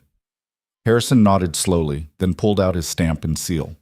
I'll witness it, date it, and keep it in my personal safe. You have my word that if anything happens to either of you under suspicious circumstances, this document will be delivered to the appropriate authorities. Thank you, Francesca said quietly. They left the judge's office feeling both relieved and exposed. The insurance was in place, but using it would mean destroying whatever remained of Francesca's relationship with her family. It was a weapon that could only be fired once, and the consequences would be permanent. That night, Neither of them slept much. Everett kept getting up to check the windows, peer out into the darkness, listening for the sound of approaching riders. Francesca paced in her room until after midnight, her footsteps a steady rhythm through the floorboards. Around 2 in the morning, he heard her come downstairs. He found her in the kitchen, heating milk on the stove, wearing a robe over her nightgown. "Couldn't sleep either?" she asked. "No." I keep thinking about what he'll say. How he'll look at me when he realizes I'm not coming back. She poured the hot milk into 2 cups, added honey to both. Part of me wants to see it, wants to see him actually have to accept that he can't control this. But another part is just terrified. Of him? Of disappointing him, which is stupid, I know. After everything he's done, everything he was willing to do, I shouldn't care what he thinks. But he's still my father. And some part of me still wants him to be proud of me, even though I know he never will be. Not like this. Everett took the cup she offered, wrapped his hands around the warmth. My father died when I was 12, kicked by a horse, died 3 days later from internal bleeding. I spent years wondering if I disappointed him somehow, if there was something I should have done different. Took me a long time to realize that needing a parent's approval doesn't go away just because they're gone or because they don't deserve it. How did you make peace with it? I didn't. Not really. I just learned to live with it. He met her eyes over the rim of his cup. But I learned something else too. The people worth having in your life don't make you choose between their approval and your own survival. Your father's making you choose. That tells you everything you need to know about what kind of man he is. She nodded, sipped her milk. They stood in the quiet kitchen, the lamp throwing soft shadows across the worn table and clean-swept floor. "Whatever happens tomorrow," she said, "I want you to know I'm grateful. For all of this. For standing with me when you had no reason to." I had plenty of reason. What reason? He thought about that, about the real answer underneath all the practical justifications he'd given himself. Because you brought this house back to life. Because you work hard and keep your word, and don't ask me to be anything I'm not. Because somewhere along the way, this stopped being just an arrangement and started being something real. She set down her cup with a soft click. Real how? I don't know exactly. Not love maybe, but not nothing either. Something in between, something worth protecting. For a long moment, she didn't respond. Then she moved around the table, stood close enough that he could smell the lavender soap she used, see the way the lamplight caught the gold in her dark eyes. "I think," she said slowly, "that you're a better man than you give yourself credit for being. And I think that whatever this is between us, you're right. It's worth protecting." She kissed him then, not the careful public kiss from their wedding ceremony, but something real and uncertain and honest. He froze for a heartbeat, then kissed her back, one hand coming up to cup her face. She tasted like honey and milk and something that was just her, and when they finally pulled apart, they were both breathing harder. "That was," he started. "Probably a mistake," she finished. "Bad timing. Tomorrow's going to be complicated enough without adding this." "Probably," he agreed, but neither of them moved away. "We should get some sleep," she said. "Going to need clear heads tomorrow." "Right, sleep." They stood there for another moment, close enough to touch, but not quite touching. Something fragile and new and utterly unexpected hanging in the air between them. Then Francesca stepped back, picked up her cup. "Good night, Everett." "Good night." He watched her climb the stairs, listened to her door close softly. Then he stood in the kitchen alone, touching his lips where she'd kissed him, trying to figure out when exactly the careful boundaries they'd established had started to feel less like protection and more like prison. Morning came too quickly, gray and cold with the promise of rain.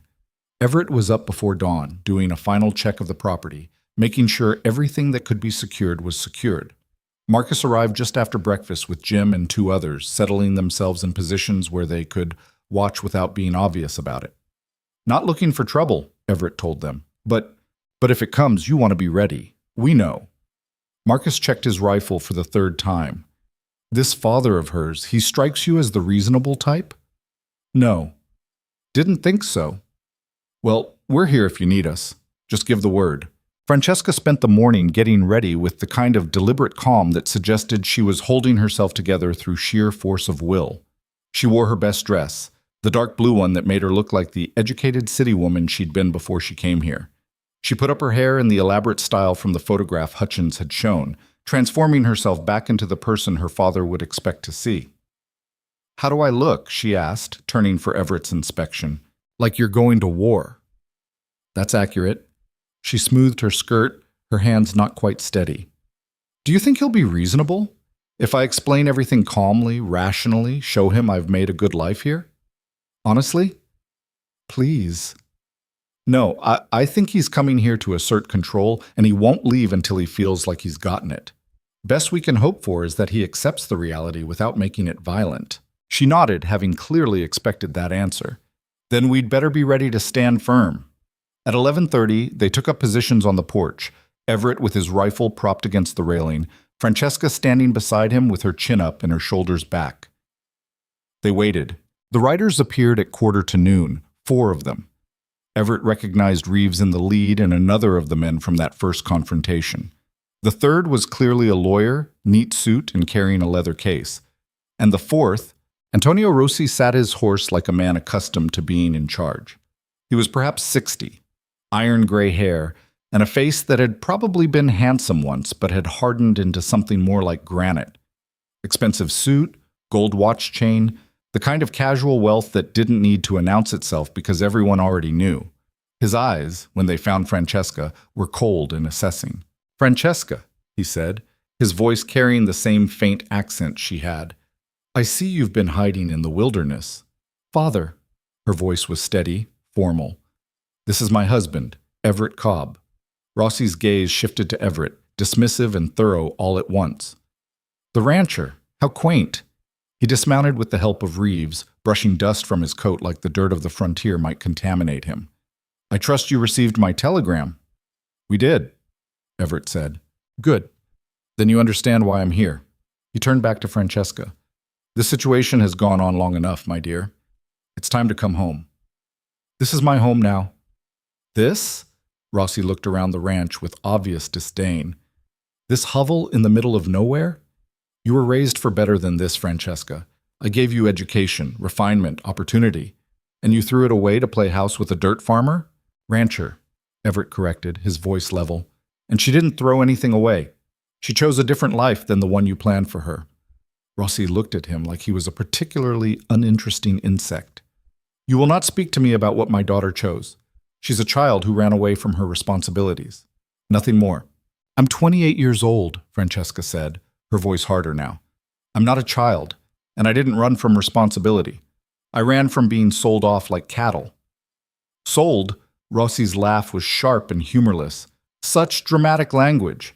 I arranged a beneficial marriage that would have secured your future. That's what responsible fathers do. Responsible fathers care about their daughter's happiness. You cared about your business interests. Happiness?" He said the word like it was foolish. "You want to talk about happiness? Look at what you've chosen. A broken-down ranch, a man with no prospects, a life of manual labor and poverty. Is this what makes you happy, Francesca?" "Yes," she said simply. "It is." The certainty in her voice seemed to surprise him. He studied her face, looking for the lie, and apparently not finding it. His expression darkened. "Then you're more foolish than I thought." He gestured to the lawyer who opened his case and pulled out documents. "I've had papers drawn up, an annulment on the grounds that this marriage was entered into under false pretenses. You'll sign them, return to Chicago, and we'll pretend this unfortunate episode never happened." "No." "I'm sorry?" "I said no. I won't sign anything. I'm legally married to Everett. I'm staying here, and there's nothing you can do to change that." Rossi's jaw tightened. "Francesca, don't make this difficult. I'm giving you a chance to end this quietly. Preserve what remains of your reputation. But if you insist on defying me, then what?" Everett cut in. "You'll do what exactly? Threaten us? Send more men like Reeves here to intimidate us? We've already been down that road." Rossi's eyes narrowed. "You have no idea who you're dealing with, Mr. Cobb. I have resources, connections, power that extends far beyond this little corner of nowhere. If I choose to make your life difficult, I'll Let me stop you right there." Everett straightened, faced Rossi directly. "Your daughter is my wife. Legal, witnessed, recorded in the county register. She's here of her own free will, and no amount of money or threats changes that. So you can take your annulment papers and your threats and get off my property." The silence that followed was absolute. Reeves's hand drifted toward his gun, but a small gesture from Rossi stopped him. The old man's face had gone very still, very cold. "I see," he said quietly. "You think you can defy me. You think your little ranch and your frontier justice will protect you from consequences." He took a step closer to the porch. "Let me explain something to you, Mr. Cobb. I have spent 40 years building an empire. I have connections in every major city, judges in my pocket, men who owe me favors I can call in. I can destroy you financially, legally, socially. I can make sure no one in this territory will do business with you. I can have this ranch foreclosed on, your cattle seized, your name dragged through every court between here and the East Coast." "You can try," Everett said. "Or," Rossi continued as if he hadn't spoken, "you can be reasonable. Let my daughter go. I'll compensate you for your trouble, even give you enough to buy a better property somewhere else. You walk away clean, and we all forget this happened." "How much?" Francesca asked suddenly. Both men looked at her. "How much are you offering him? What's your daughter's freedom worth in dollars and cents?"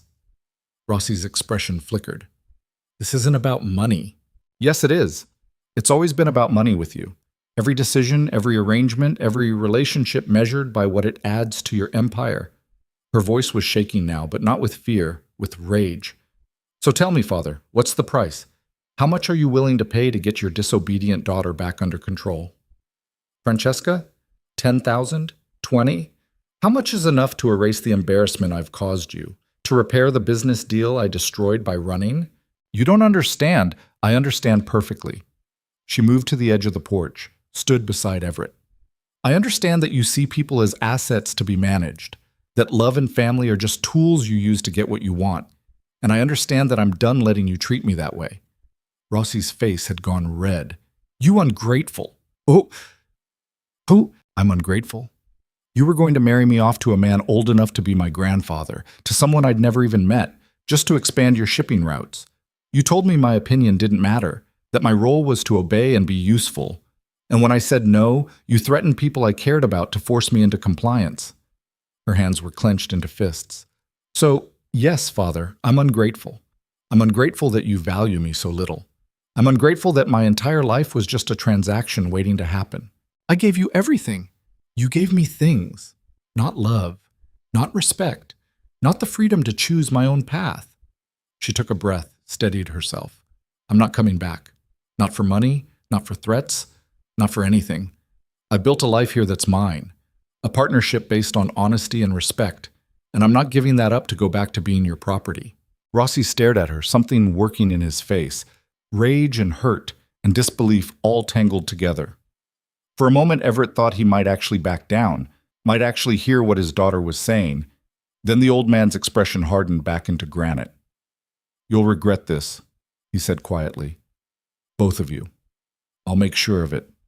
"Maybe," Everett said, "but we'll regret it on our own terms." Rossi turned to his lawyer. "File the annulment papers anyway.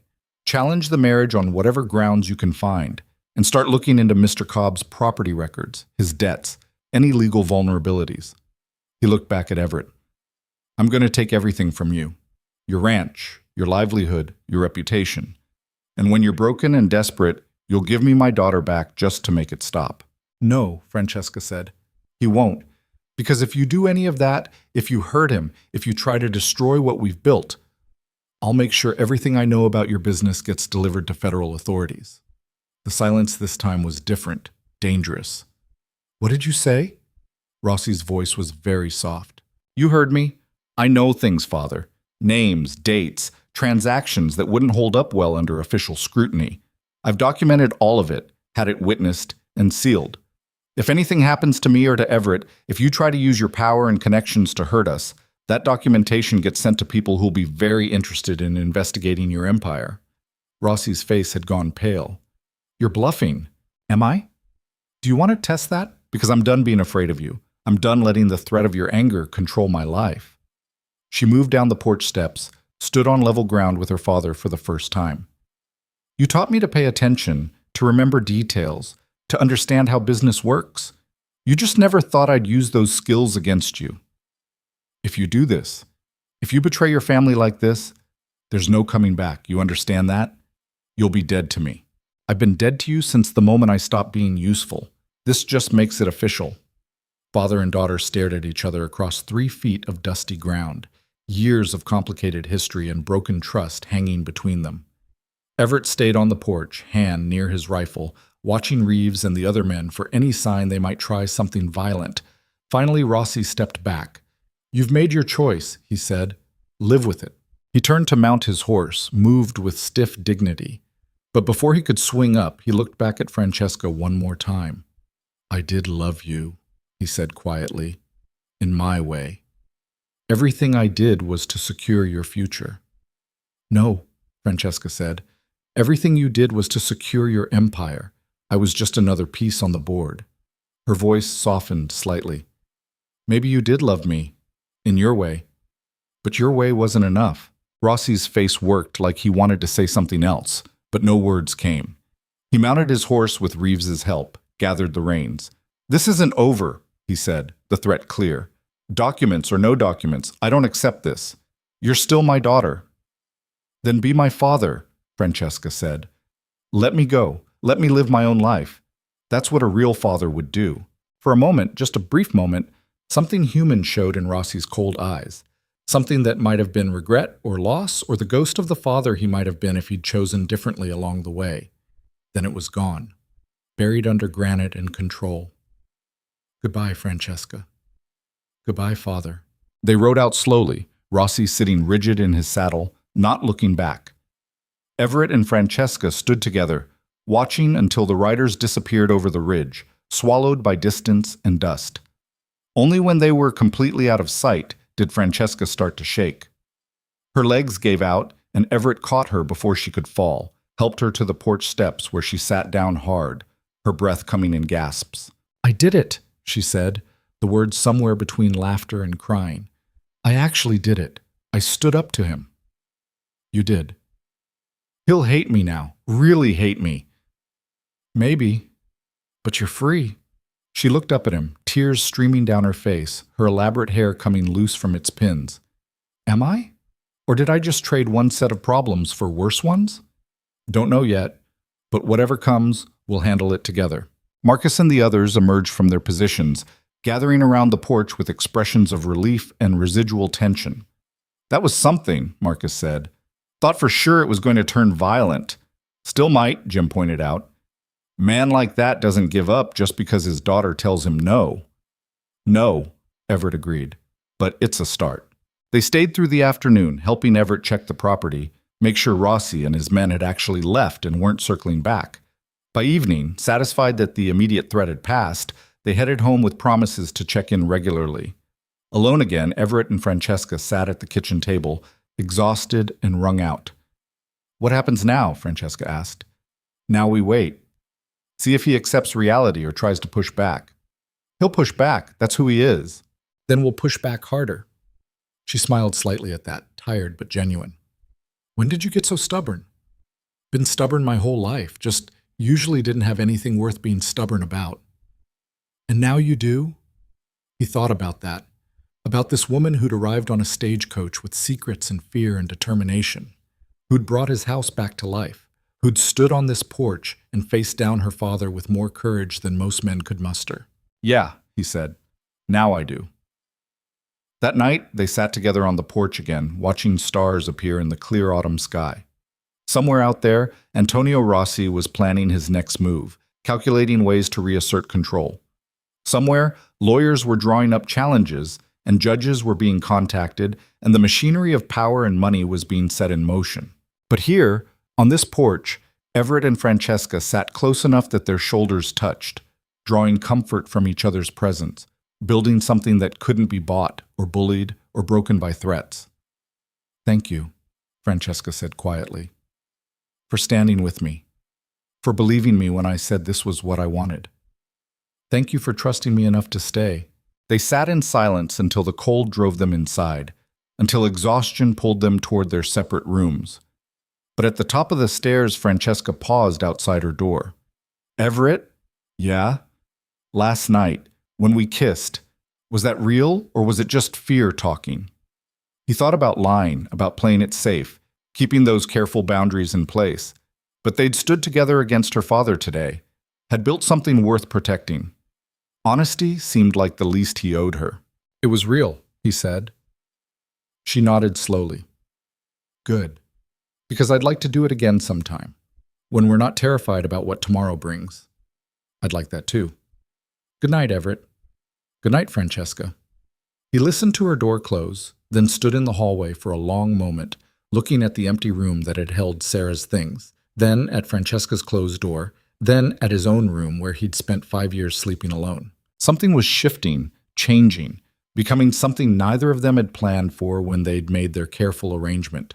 Something that felt dangerous and fragile and absolutely worth whatever came next. Tomorrow would bring new challenges. Rossi wouldn't give up, and the threat would hang over them for weeks, maybe months to come. But tonight, they'd won a battle. Tonight, they'd stood their ground and survived. And that, for now, was enough. The first week after Antonio Rossi's visit passed in a kind of suspended tension, like breathing in before a scream. Everett kept waiting for the other shoe to drop, lawyers showing up with injunctions, hired men making trouble in town, something to indicate Rossi was making good on his threats. But the days unfolded with an unsettling normalcy. Cattle grazed. Fences needed mending. The autumn work continued as if nothing had changed. Except everything had changed. Francesca moved through the house differently now, lighter somehow, like a weight she'd been carrying for years had finally been set down. She sang sometimes while cooking, little fragments of Italian songs Everett didn't understand but liked hearing anyway. She smiled more easily, laughed at things that weren't particularly funny, touched his arm when she passed him in a way that seemed unconscious, but made his heart skip regardless. They hadn't kissed again since that night in the kitchen, but the possibility of it hung between them like static before a storm. Every accidental brush of hands felt deliberate. Every shared glance lasted a beat too long. They were circling something neither seemed quite ready to name, testing the edges of it carefully. "You're staring," Francesca said one morning, not looking up from the eggs she was frying. "Was just thinking." About? About how different you seem, since your father left." She paused, spatula in hand, considering. "I feel different, lighter, like I've been holding my breath for 10 years and finally remembered how to exhale." She slid eggs onto plates, brought them to the table. "Is that strange?" "No, makes sense, actually. I keep expecting to feel guilty. For what I said to him, for the threats I made about the documentation. But mostly I just feel relieved." She sat down across from him, pushed food around her plate. "Does that make me a terrible person?" "Makes you human. My brothers would say I betrayed the family, that blood loyalty should come first, no matter what. Your brothers weren't being sold off in a business transaction." "No. They gotta be sons. I got to be inventory." She took a bite of toast, chewed thoughtfully. "You know what the strangest part is? I think some part of me still loves him. My father, even after everything, even knowing what kind of man he is. Isn't that pathetic?" Everett thought about his own father, dead 20 years but still showing up in dreams sometimes, still influencing decisions in ways he probably didn't recognize. Not pathetic, just complicated. Family's always complicated. "Did you love Sarah, your first wife?" The question caught him off guard, direct in a way Francesca usually wasn't about his past. "Yes. Do you still?" "I don't know. I loved who she was, the life we had together. But that person's gone. That life's over. What I feel now is more like," he searched for the right words, "like remembering something good that happened to someone else. It's real, but distant." "And the locked room, opening it up, clearing it out, did that help?" "Some. Felt like I could finally breathe in that part of the house again. Like the past didn't have to keep squatting there, taking up space." He met her eyes. "Thank you for pushing me to do it. I needed that." "We all need pushing sometimes." She smiled slightly. "I'm just glad I was here to do the pushing." "Me too." The moment stretched between them, waited with things unsaid. Then Francesca stood abruptly, started collecting dishes, the spell broken but not forgotten. Marcus rode up mid-morning with news that made the temporary peace feel even more fragile. "Got word from a friend who works the rail line," he said, accepting coffee on the porch. Says there's been a man in a fancy suit asking questions at the station. Wants to know about land ownership in the area. Property deeds? Who owes what to whom? Rossi's lawyer, Everett said. That'd be my guess. Looking for leverage, probably. Ways to come at you sideways if the direct approach didn't work. Francesca had come out to listen, wiping her hands on her apron. He'll look for debts, legal complications, anything he can use to force a sale or foreclosure. Property's clear, Everett said. Paid in full 5 years ago. No mortgages, no liens. What about taxes, permits? There's always something if you look hard enough.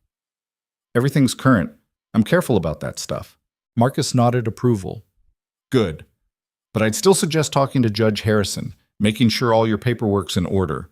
Man with Rossi's resources can manufacture problems if he wants to badly enough. I'll ride into town tomorrow, Everett said. Get everything documented and certified. Leave no room for challenge. After Marcus left, Francesca paced the porch, her earlier lightness replaced by the old tension. He's not giving up. I knew he wouldn't, but part of me hoped he'd just accept it and move on. Yes. Stupid, I know. Not stupid. Human. Everett leaned against the railing, watching her pace. Question is, what's his next move? He can't force you back legally. The marriage is legitimate, you're an adult, and you've made your choice clear. So what does he do? He makes it expensive to keep me. Makes your life difficult enough that eventually you decide I'm not worth the trouble. She stopped pacing, looked at him directly. That's what he's counting on. That eventually the harassment and legal challenges and financial pressure will wear you down. He's going to be disappointed then. Everett, I mean it. I've dealt with difficult before. Drought, disease, cattle dying, years where the money barely covered expenses. I know how to be stubborn, and I know how to outlast problems that seem bigger than me. She studied his face, looking for cracks in his certainty. You say that now. But months from now, when legal bills are piling up and business gets harder because people are nervous about crossing my father, when it feels like the whole world is pushing against you, will you still feel that way? Ask me then and find out. I'm asking now because I need to know if I should leave before it gets that bad. Give you an out before you're in too deep. He moved to where she stood, caught her hands before she could pull away. You want an out? Here it is. You can leave any time you want. Pack your things, take the wagon, head wherever you think will be safer. I won't stop you, won't hold you to promises made under pressure. That's your choice to make. That's not what I meant. But if you're asking whether I want you to leave, whether I think you're too much trouble or not worth the fight. He held her gaze. The answer's no, to all of it. You're not too much trouble. This is worth fighting for, and I want you to stay. Her eyes shimmered with unshed tears. Why? I've brought you nothing but complications. You've brought me back to life. This house, this place, it was just somewhere I existed before you got here. Now it's a home again. Now I wake up with a reason beyond just getting through another day. So yeah, your father's going to make things difficult. Let him. I'd rather have difficult with you than easy alone. She pulled one hand free, touched his face with trembling fingers. You mean that? I do. Even though we started as a business arrangement? Even though this wasn't what either of us planned? Especially because of that. We chose this, Francesca. Not your father, not circumstance, not obligation. We chose each other, messy and complicated as it is. She kissed him then, properly this time, without the fear and urgency of that first kiss in the kitchen. This was deliberate, honest, an acknowledgement of what had been building between them since long before they were ready to admit it. He pulled her closer and she came willingly, her arms wrapping around his neck, and for a long moment the world narrowed to just this, the warmth of her mouth, the way she fit against him, the rightness of it that had nothing to do with logic or planning. When they finally broke apart, both breathing hard, Francesca rested her forehead against his. This is going to complicate things, she said. Things were already complicated. True. She pulled back slightly, studied his face. So what now? Do we talk about what this means, or do we just let it be what it is? Yes, he thought about that, about the careful boundaries they'd established, and how thoroughly they'd just demolished them, about what it meant to want someone not despite the complications, but maybe because of them, because they'd chosen to stand together when it would have been easier to stay apart. Let's just see where it goes, he said. No pressure, No expectations beyond what we already promised each other. We're partners first, whatever else comes after. Partners, she repeated, testing the word. I like that. It's honest. It is. They stood together on the porch, her hand in his, watching the sun climb higher in a sky so blue it hurt to look at. Somewhere out there, Antonio Rossi was plotting his next move. Somewhere, lawyers were drawing up challenges and investigators were digging into Everett's past looking for leverage. But here, in this moment, none of that seemed to matter as much as it should. That evening, Francesca moved her things into the room that had been Sarah's, the room they'd spent a day emptying and cleaning. She didn't make a big announcement about it, just started carrying her belongings from one bedroom to the other while Everett was out checking the stock. When he came back and realized what she was doing, he stood in the doorway watching her arrange her brushes on the dresser. You sure about this? He asked. She turned, met his eyes steadily. Are you? Yes. Then I'm sure. She smoothed the quilt she'd brought from her old room, the one she'd made herself during the summer. Unless you'd prefer I stay where I was. No, I want you here. The words felt monumental and simple all at once. Just wanted to make sure you wanted it too. I do. She moved to him, took his hands. I know this room has history. I know it meant something to you before, but maybe it can mean something different now, something new. He looked around the space, seeing it through different eyes. Where before it had been a shrine to grief, now it was just a room. Walls and windows and furniture waiting to be filled with new memories. Sarah would always be part of his past, but she didn't have to own his present. Something new sounds good, he said. That night they lay together in the darkness, not making love. Neither of them quite ready for that, but just being close, learning the shape and warmth of each other. Francesca's head rested on his chest, her breathing gradually slowing into sleep, while Everett stared at the ceiling and tried to process how completely his life had changed in the space of 6 months. He'd ordered a wife like ordering seed from a catalog, practical, functional, emotionally safe. Instead, he'd gotten Francesca, who was complicated and fierce and nothing like safe, who'd brought danger and purpose and feeling back into a life he'd carefully numbed, who'd made him want things he'd convinced himself he didn't need anymore. Thank you. He whispered into her hair, not sure if she was still awake. For what? Her voice was drowsy but alert. For answering my advertisement. For getting on that stagecoach. For staying. She shifted, propped herself up to look at him in the dim moonlight filtering through the curtains. Thank you for being exactly who you said you'd be. For not expecting more than you promised, but giving more anyway. That's just called being decent. Maybe. But decent is rarer than it should be, especially in men with power over women. I don't have power over you. No. You have power with me. There's a difference. She kissed him softly, then settled back against his chest. That's what makes this work.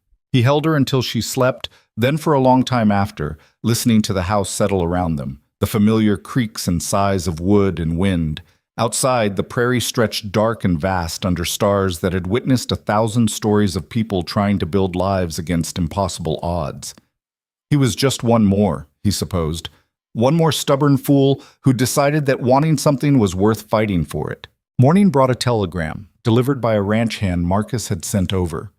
The message was brief and ominous. Legal challenge filed. Stop. Marriage annulment proceedings begun. Stop. Hearing scheduled county court, November 2nd. Stop. Judge Harrison, stop. Francesca read it over Everett's shoulder, her body going tense against his. He's actually doing it, trying to invalidate our marriage through the courts. On what grounds? Does it matter? He'll manufacture something, claim I was coerced, or that you misrepresented yourself, or that the marriage was fraudulent from the start.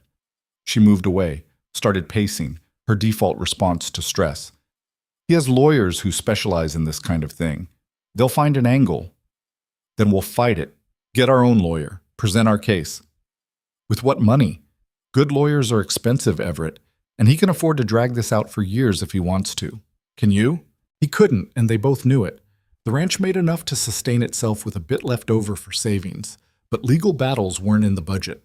A prolonged court fight could bankrupt him even if he won. "So what do you suggest?" he asked, hearing the frustration in his own voice. "Just give up? Let him win because we can't afford to fight?" "No, but we need to be strategic." She stopped pacing, faced him. "The documentation with Judge Harrison, that's our leverage. Maybe it's time to remind my father what happens if he pushes too hard."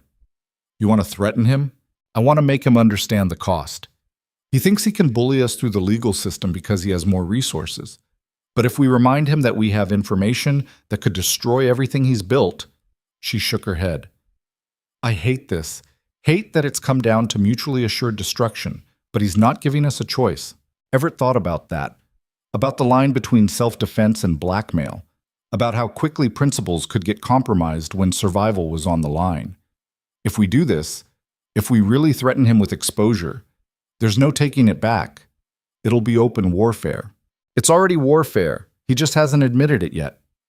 She moved to the window, looked out at the ranch she'd helped bring to life over the summer and fall. "I don't want to destroy my father. Whatever he is, he's still the man who raised me, who taught me things, who gave me the education and skills I'm using now to fight him. But I won't let him destroy this either, not when we've built something real here." Then we send a message. Make it clear that the legal challenges need to stop. How? He thought about it, about the way men like Rossi operated through intermediaries and carefully maintained distance. The man himself probably hadn't even filed the paperwork. His lawyers had done it, insulated him from direct involvement. To get through to him, they'd need to be direct in a way that couldn't be ignored or delegated. "We go to Chicago," Everett said. "Face to face. Bring copies of the documentation, lay it out plain, give him a choice, drop the legal challenges and leave us alone, or we release everything we have to the authorities." Francesca turned from the window, her expression uncertain. "That's a risk. Going into his territory where he has all the power and connections. Staying here and fighting through lawyers is also a risk. At least this way we control the confrontation, and we show him we're not afraid. I am afraid, though." "Me too, but we can be afraid and still do it." She considered him for a long moment, then nodded slowly. "All right, we go to Chicago. We end this one way or another." They spent 2 days preparing. Marcus agreed to watch the ranch with a couple of the hands who'd helped during Rossi's visit. Judge Harrison provided certified copies of Francesca's documentation, sealed and notarized with instructions that if anything happened to either of them during the trip, the originals would be immediately forwarded to federal authorities. It was insurance, but it felt fragile, a threat only as good as someone's willingness to believe it would be carried out. The train journey east took 3 days, the landscape gradually shifting from open prairie to farmland to the sprawling industry of the Midwest. Francesca grew quieter the closer they got to Chicago, tension building in her shoulders, the lightness of recent weeks fading back into the guarded wariness she'd had when she first arrived. "You can still change your mind," Everett said as the city skyline came into view. "We can turn around, fight this some other way." "No, this needs to happen." She straightened her traveling coat, lifted her chin in that way she had when preparing for battle. Besides, running from him didn't work the first time. Might as well try confronting him directly. They took a hotel room near the business district, modest but clean. Francesca sent a message to her father's office, formal and direct. Francesca Rossi Cobb requests a meeting with Antonio Rossi regarding recent legal matters. Tomorrow, 2 p.m., at a location of his choosing. The response came within 2 hours. "My office. Come alone." "Not a chance," Everett said when she showed him the reply. "He won't talk freely if you're there. He'll see it as a negotiation instead of family business." "It is a negotiation, and you're not going into his office alone where he has all the control and you have none." "Everett, no." His tone was harder than he intended, but he didn't soften it. "We do this together or not at all. Those are the terms." She looked like she wanted to argue, but something in his expression must have convinced her. She sent another message. "Both of us or neither of us?" The response took longer this time, but eventually came. "Fine. 2 o'clock. Both of you." Rossi's office occupied the entire top floor of a building in the financial district, all dark wood and leather, and the kind of quiet wealth that didn't need to announce itself. They were kept waiting for 20 minutes in a reception area where a severe-looking secretary pretended they didn't exist, then finally ushered into an office that was bigger than Everett's entire house. Antonio Rossi sat behind a massive desk, reading through documents as if they weren't there. When he finally looked up, his expression was cold and controlled. "Francesca, Mr. Cobb, please, sit." "We'll stand," Everett said. "Suit yourself." Rossi set aside his papers, folded his hands on the desk. "I assume you've come to discuss the annulment proceedings." "We've come to tell you to drop them," Francesca said. "All of them. The legal challenges, the investigations, whatever else you've set in motion." "And why would I do that?" "Because we have documentation of your illegal activities, names, dates, transactions that would be very interesting to federal investigators. Drop the challenges, leave us alone, and that documentation stays sealed. Keep pushing, and it gets released." Rossi's expression didn't change, but something flickered in his eyes. "You're threatening me. My own daughter. I'm defending myself and my husband. You're the one who turned this into a war. I'm trying to protect you from a mistake." "No." Francesca's voice was sharp. "You're trying to control me, to force me back into the role you designed for me because my independence is embarrassing to you, because it suggests you might not have total control over everything in your empire. You don't understand the position you've put me in, the business arrangements I had to cancel, the explanations I had to make. I don't care." The words came out flat and final. "I don't care about your business arrangements or your reputation or your empire. I care about living my own life, making my own choices. And if you can't accept that, then we have nothing more to discuss." Rossi stood, moved to the window overlooking the city. For a long moment he just stood there, hands clasped behind his back. "You've changed," he said finally. "The Francesca I knew would never have threatened her own father. The Francesca you knew was terrified of disappointing you, of not being what you wanted her to be. That Francesca is gone. And this is better? Playing house with a rancher, threatening your family, burning bridges you might need someday?" "Yes, because at least it's honest, at least I'm choosing it." Rossi turned back to face them, his expression unreadable. "And you," he said, looking at Everett, "what do you get out of this arrangement? A woman who brought you nothing but trouble? Who's made you enemies you didn't need?" "I get a partner," Everett said simply. "Someone who works as hard as I do, who keeps her word, who makes my life better just by being in it. That's worth more than avoiding trouble." Sentimental nonsense. Maybe, but it's my nonsense to believe in. Rossi studied them both, his face a mask of controlled anger and something else, something that might have been respect or resentment or both tangled together. "You realize," he said slowly, "that if you release that documentation, you'll destroy more than just me. There are business partners, associates, people who've built their lives around the empire I've created. You'll hurt a lot of innocent people." "Then don't make us release it," Francesca said. "Drop the legal challenges. Accept that I'm not coming back. Let us build our life in peace. That's all we're asking. And if I can't do that, if accepting your defiance sets a precedent I can't afford to set, then we all lose. You get exposed and prosecuted. We lose any chance at a normal life because we're looking over our shoulders forever. And the empire you've built comes crashing down around everyone involved." She moved closer to the desk, looked her father in the eye. "Is that really worth it? Is your pride worth destroying everything?" The silence stretched between them, heavy with years of complicated history and irreconcilable differences. Everett watched Rossi's face, saw the calculation there, the weighing of options and costs and consequences. Finally, the old man sat back down, suddenly looking every one of his 60 years. "What are your terms?" he asked quietly. "Drop all legal challenges immediately. No more investigators. No more harassment. No more attempts to interfere in our lives. In exchange, the documentation stays sealed as long as we're left alone." "And if I agree? How do I know you won't use it against me anyway? Hold it over my head forever?" "You don't," Francesca said. "You'll have to trust me, the same way you're asking me to trust that you'll keep your word about leaving us alone. Trust." Rossi laughed, bitter and tired. "We've moved far beyond trust, haven't we?" "Yes, but maybe we can manage mutual self-interest. You leave us alone because exposing you would be too costly for us. We don't expose you because you're no longer a threat. It's not family, but it's something." Rossi looked at his daughter with an expression that was almost sad. When did you become so hard? When I realized being soft meant being controlled. You taught me that, actually, in your own way. He flinched slightly at that, the first crack in his controlled facade Everett had seen. For a moment, the man behind the power showed through, a father who'd lost his daughter, an aging man whose control was slipping, someone who'd built an empire but forgotten to build relationships that mattered. I did love you, he said again, echoing his words from the ranch. Everything I did was to secure your future, to make sure you'd be protected after I'm gone. I know, but your version of love was suffocating. Your version of protection was a cage. Francesca's voice softened slightly. Maybe you did the best you knew how. Maybe in your world, that's what fathers do. But it wasn't what I needed. And what did you need?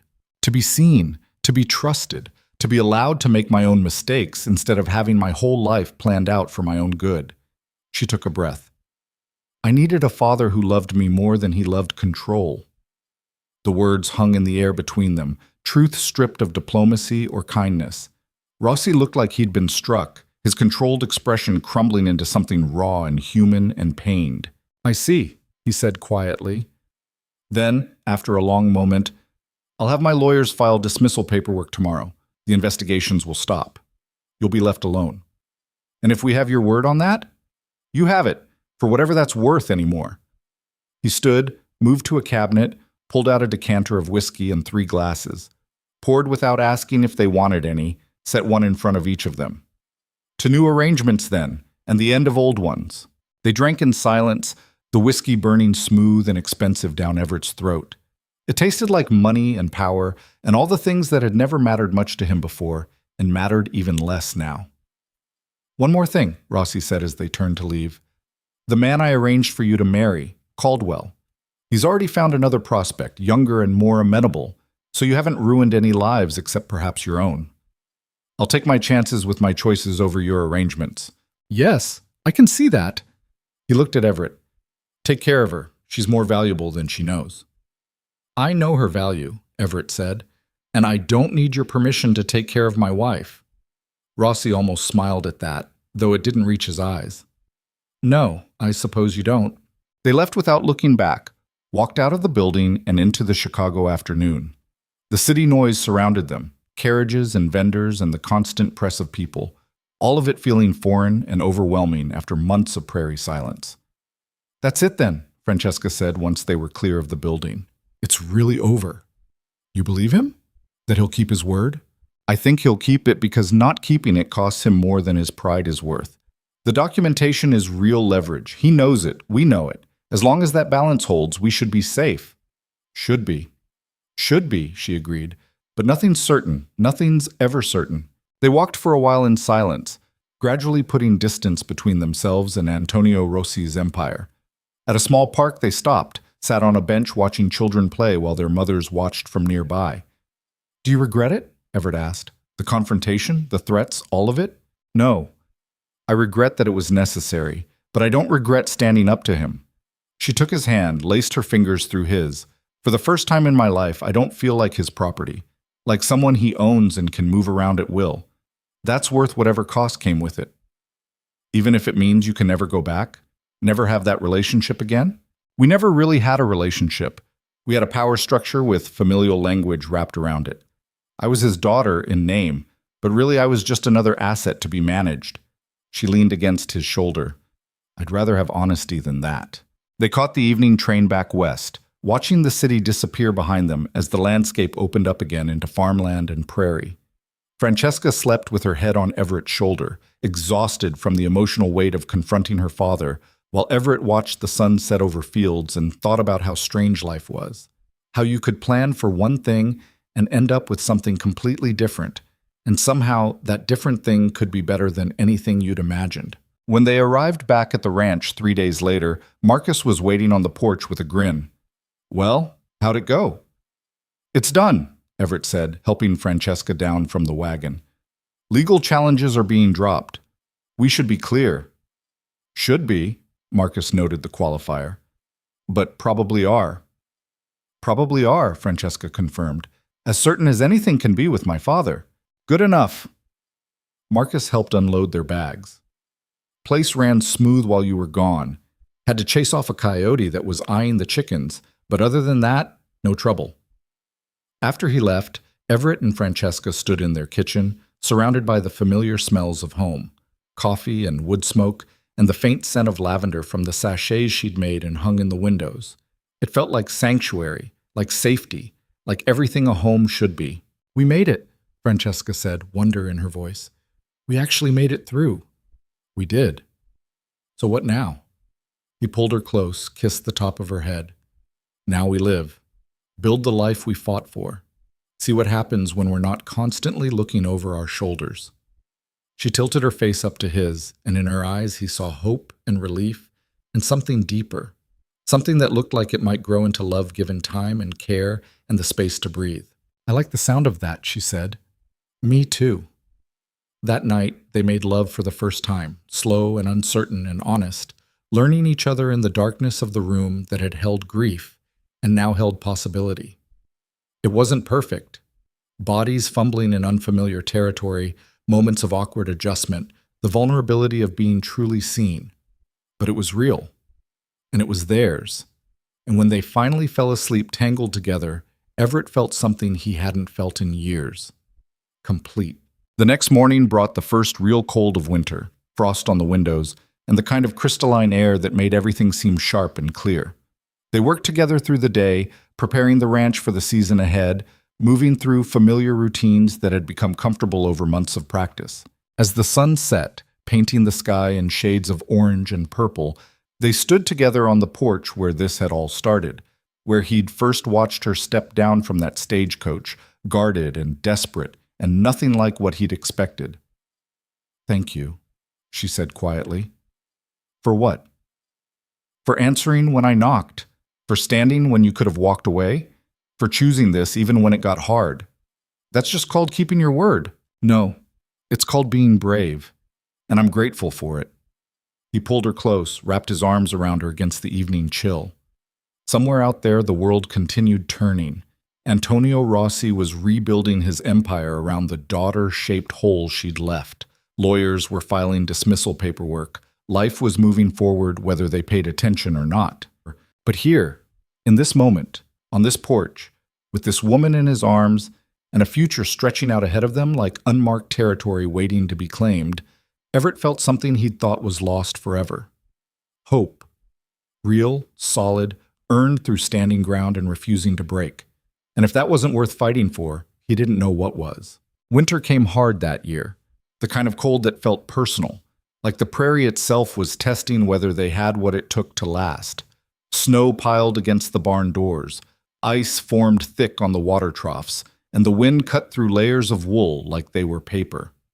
Everett and Francesca worked side by side through it all, feeding cattle in waist-deep drifts, breaking ice every morning, keeping the fires going through nights that seemed endless. It was brutal work, the kind that wore you down to bone and stubbornness. But there was something about it, about facing the hardship together, about knowing the person beside you wouldn't quit even when everything hurt, that built a foundation stronger than any promises made in comfortable times. "I used to think about winter in abstract terms," Francesca said one evening, thawing her frozen fingers by the stove. "Cold, snow, inconvenient. I had no idea it could actually hurt to breathe outside." Everett looked up from the harness he was mending, saw her red cheeks and wind-burned nose, the way she'd stripped down to layers of his old shirts because they were warmer than anything she'd brought from her old life. "You want to go back? To Chicago, where winter means putting on a heavier coat and staying near the fireplace?" "Not even a little." She flexed her fingers, wincing as feeling returned. "This hurts, but at least it's honest pain. Work I can see results from. Not like the old life where everything was comfortable and hollow." "You say that now. Wait until February when the cold hasn't broken in months." "Ask me again in February." She moved to sit beside him, picked up the other half of the harness. "How do you stand it, year after year, knowing winter's coming and it's going to be miserable? Same way you stand anything difficult, one day at a time, and you remember why you're doing it." He worked the leather, hands moving with practiced ease. "Sarah and I, our first winter here, we ran out of firewood halfway through January. Too much snow to get to town, too green to know we should have stocked more. We burned fence posts to stay warm, promised ourselves we'd rebuild in spring. Did you? Every single post. Took all summer, but we did it. He tied off the repair, tested it. That's the thing about this life. You make mistakes, you pay for them, you fix what breaks, but you keep going. Is that what we're doing? Fixing what broke? He set down the harness, looked at her properly. I think we're building something new. Using pieces of what broke, maybe, but making something different than what either of us had before. She was quiet for a moment, then leaned against his shoulder. I like that better. Fixing sounds like going back. Building sounds like moving forward. Forward it is, then. Christmas came and went quietly, just the two of them. Francesca made a meal that reminded her of holidays from her childhood. Dishes with Italian names Everett couldn't pronounce but ate gratefully. He gave her a new coat he'd ordered from the catalog, heavy wool lined with fleece, practical but well made. She gave him a shirt she'd sewn herself, the stitching neat and careful, his initials embroidered on the cuff. When did you find time to make this? He asked, holding it up to the lamplight. Late at night when you were sleeping. I'm quieter than you think. Apparently. He pulled off his old shirt, put on the new one. It fit perfectly, like she'd measured him without him noticing. Thank you. Thank you for the coat. And for... She gestured around the warm kitchen, the comfortable house, the life they'd built together. For all of this. We built it together. Did we? Sometimes I feel like I just showed up and you gave me everything. You gave me plenty. Purpose. Company. A reason to fix up the place instead of just maintaining it. He pulled her close, kissed the top of her head. Besides, showing up counts for a lot. You could have run a dozen times. You stayed. Where else would I go? This is home now. Home. The words settled between them, comfortable and earned. January brought a blizzard that lasted 3 days, snow so thick they couldn't see the barn from the house. They were trapped inside, keeping the fire going, rationing the food since they couldn't get to the root cellar. On the second day, huddled together under every blanket they owned, Francesca started talking about things she usually kept locked away. I had a nursemaid when I was little, she said, watching firelight dance across the ceiling. Elena. She was the one who actually raised me while my mother was sick and my father was building his empire. She taught me Italian songs, told me stories about the old country, made me feel loved even when my parents were too busy or too tired. What happened to her? My father dismissed her when I turned 12, said I was old enough to not need a nursemaid, that it was time to focus on proper education and social training. I cried for a week, but he wouldn't change his mind, said I needed to grow up, stop being sentimental about staff. Her voice went flat. That was the first time I understood that loving people didn't matter to him. Only usefulness did. Everett tightened his arm around her. Did you ever see her again? Once. Years later, I ran into her at a market. She was working for another family, had gotten married, seemed happy. We talked for maybe 10 minutes before her employer called her away. She hugged me and said she'd always wondered how I turned out. Francesca's voice cracked slightly. I wanted to tell her I turned out broken, that I'd learned her lesson about love not mattering, and I'd spent years being exactly what my father wanted, useful and obedient and empty, but I just smiled and said I was fine. You're not broken. Maybe not anymore, but I was, for a long time. She shifted to look at him. That's what you gave me, Everett, not just safety or a place to hide. You gave me permission to be a whole person again, to want things and build things and matter for more than what I could provide. You always mattered, not to the people whose opinions I thought counted. She traced patterns on his chest, her touch light and thoughtful. My father saw an asset. The man he wanted me to marry saw a connection to power. Even the people who were kind to me, they saw the boss's daughter, someone to be careful around. Nobody just saw Francesca. I see Francesca. I know. That's why I stayed. She kissed him, slow and sweet. That's why I'll keep staying. The blizzard broke on the 4th day, revealing a world transformed into white silence. They dug out slowly, checking on the cattle that had huddled together for warmth, breaking ice, assessing what had survived and what needed repair. 2 fence posts had snapped under the weight of snow. One corner of the barn roof was sagging. A dozen small problems that needed fixing before the next storm came. This is endless, isn't it? Francesca said, surveying the work ahead. There's always something broken, something that needs doing. That's ranching. That's life, really. And you're all right with that? Never being done, never reaching a point where everything's fixed and you can just rest? Everett leaned on his shovel, looked out at the snow-covered land he'd worked for 5 years. I used to think I wanted to be done. Thought I'd work hard enough, save enough, get the place running smooth enough that eventually I could just maintain it. But that's not how it works. There's no done. There's just doing and choosing whether that doing matters enough to keep at it. And does it matter enough? More now than it used to. He looked at her, this woman who'd arrived asking for nothing and given him everything. Used to be I was just going through motions, keeping busy so I didn't have to think too hard. Now I'm actually building toward something. That makes the endless work feel different. Building toward what? Don't know exactly. A real partnership, maybe. A life that's more than just surviving. He paused, then took a risk on honesty. Maybe a family, if that's something you'd want. She went very still. A family. Kids. Eventually, if you wanted them. He felt suddenly awkward, like he'd overstepped. We don't have to talk about it now, just something I've been thinking about. I've been thinking about it too, she admitted quietly. Wondering if I'd be any good at it. If I could be the kind of mother Elena was to me instead of the kind my own mother was, distant and formal and always slightly disappointed. You'd be good at it. You're good at everything you actually try at. That's not true. I'm terrible at sewing anything more complicated than a straight seam. My bread is dense. I can't sing on key. You're good at the things that matter then. She smiled at that, some of the tension leaving her shoulders. A family, that's a big step from a business arrangement.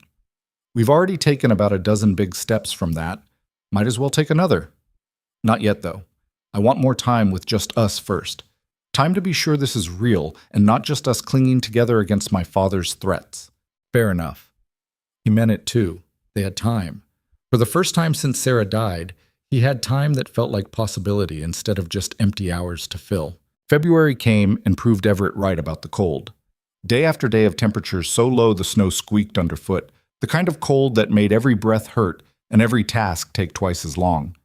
But they managed, and when Francesca came in one evening with icicles in her hair and announced she still wouldn't trade this for Chicago winters, he believed her. You're insane, he said, helping her out of frozen layers. Probably. But I'm happily insane, which is better than miserably sane. Can't argue with that logic. March brought the first hints of thaw, ice beginning to crack and run, the world slowly coming back to life. And with it came a letter, forwarded from Chicago through the judge's office. Francesca's hands shook slightly as she opened it. It's from my father, she said, scanning the contents. He's sick. Pneumonia. He's asking if I'll come see him before... She trailed off. Before he dies? He doesn't say it that directly, but that's the implication. She handed him the letter. He says he's made arrangements, updated his will. My brothers will inherit the business, but he's left me something. Property and investments that are mine free and clear, no strings attached. He wants to sign the papers himself, wants to see me one more time. Everett read the letter, noting the shaky handwriting, the uncharacteristic vulnerability in the phrasing. Could be a trick. Could be. But it doesn't read like one. She moved to the window, looked out at the melting snow. He's 62 and he's been working himself to death for 40 years. Pneumonia could easily kill him, especially if he's been too stubborn to rest properly. You want to go. I don't know. Part of me thinks he doesn't deserve a deathbed reconciliation, that he made his choices and he can die with them. She wrapped her arms around herself.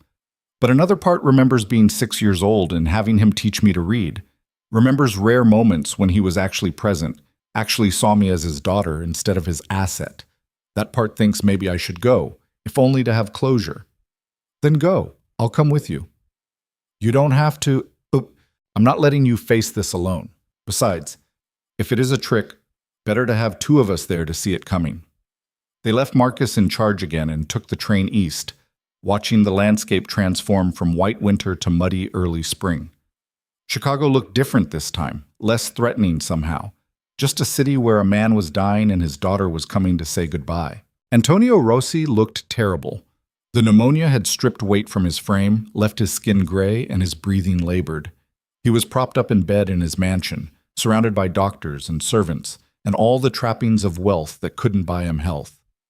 Francesca, he rasped when she entered. You came. I came. She stayed near the door, not quite ready to approach the bed. Your letter said you wanted to see me. Wanted to see you married and happy, actually. But I suppose seeing you at all is more than I deserve. He gestured to Everett. Mr. Cobb, thank you for allowing this visit. It wasn't my decision to allow. It was hers to make. Yes. I'm learning that lesson rather late. Rossi coughed, a wet, rattling sound that made the doctor move forward with concern. When he could breathe again, he waved the doctor back. Leave us. I need to speak with my daughter privately. Father. Please, Francesca, I don't have much time, and there are things that need saying without an audience. Everett looked at Francesca, saw her nod. He stepped outside with the doctor, leaving father and daughter alone for what might be the last time. They were in there for nearly an hour. When Francesca finally emerged, her eyes were red, but her expression was calm. She held a sheaf of legal documents and a small leather journal. Are you all right? Everett asked. I think so. She looked back at the closed door. He apologized. Actually apologized for trying to control my life, for treating me like property instead of a person. Said he'd spent the last months thinking about what kind of legacy he was leaving, and he didn't like what he saw. Do you believe him? I think he believes he's sorry. Whether he would have acted differently if he'd lived, who knows? But the apology felt real. She showed him the documents. He signed over property in my name, buildings in Chicago, investments, enough money that we'll never have to worry about the ranch going under in a bad year. It's mine completely. No conditions, no strings. That's generous. It's guilt. But I'll take it. She opened the journal, showed him pages filled with names and dates and business transactions, everything her father had done that existed in legal gray areas or outright criminal territory. And this, his insurance policy, he called it, documentation of everything, given freely so I can't be accused of blackmail or coercion. He said if anyone ever comes after me or questions my inheritance, I should use this to protect myself. He's protecting you. In his way. Finally. She closed the journal, held it carefully.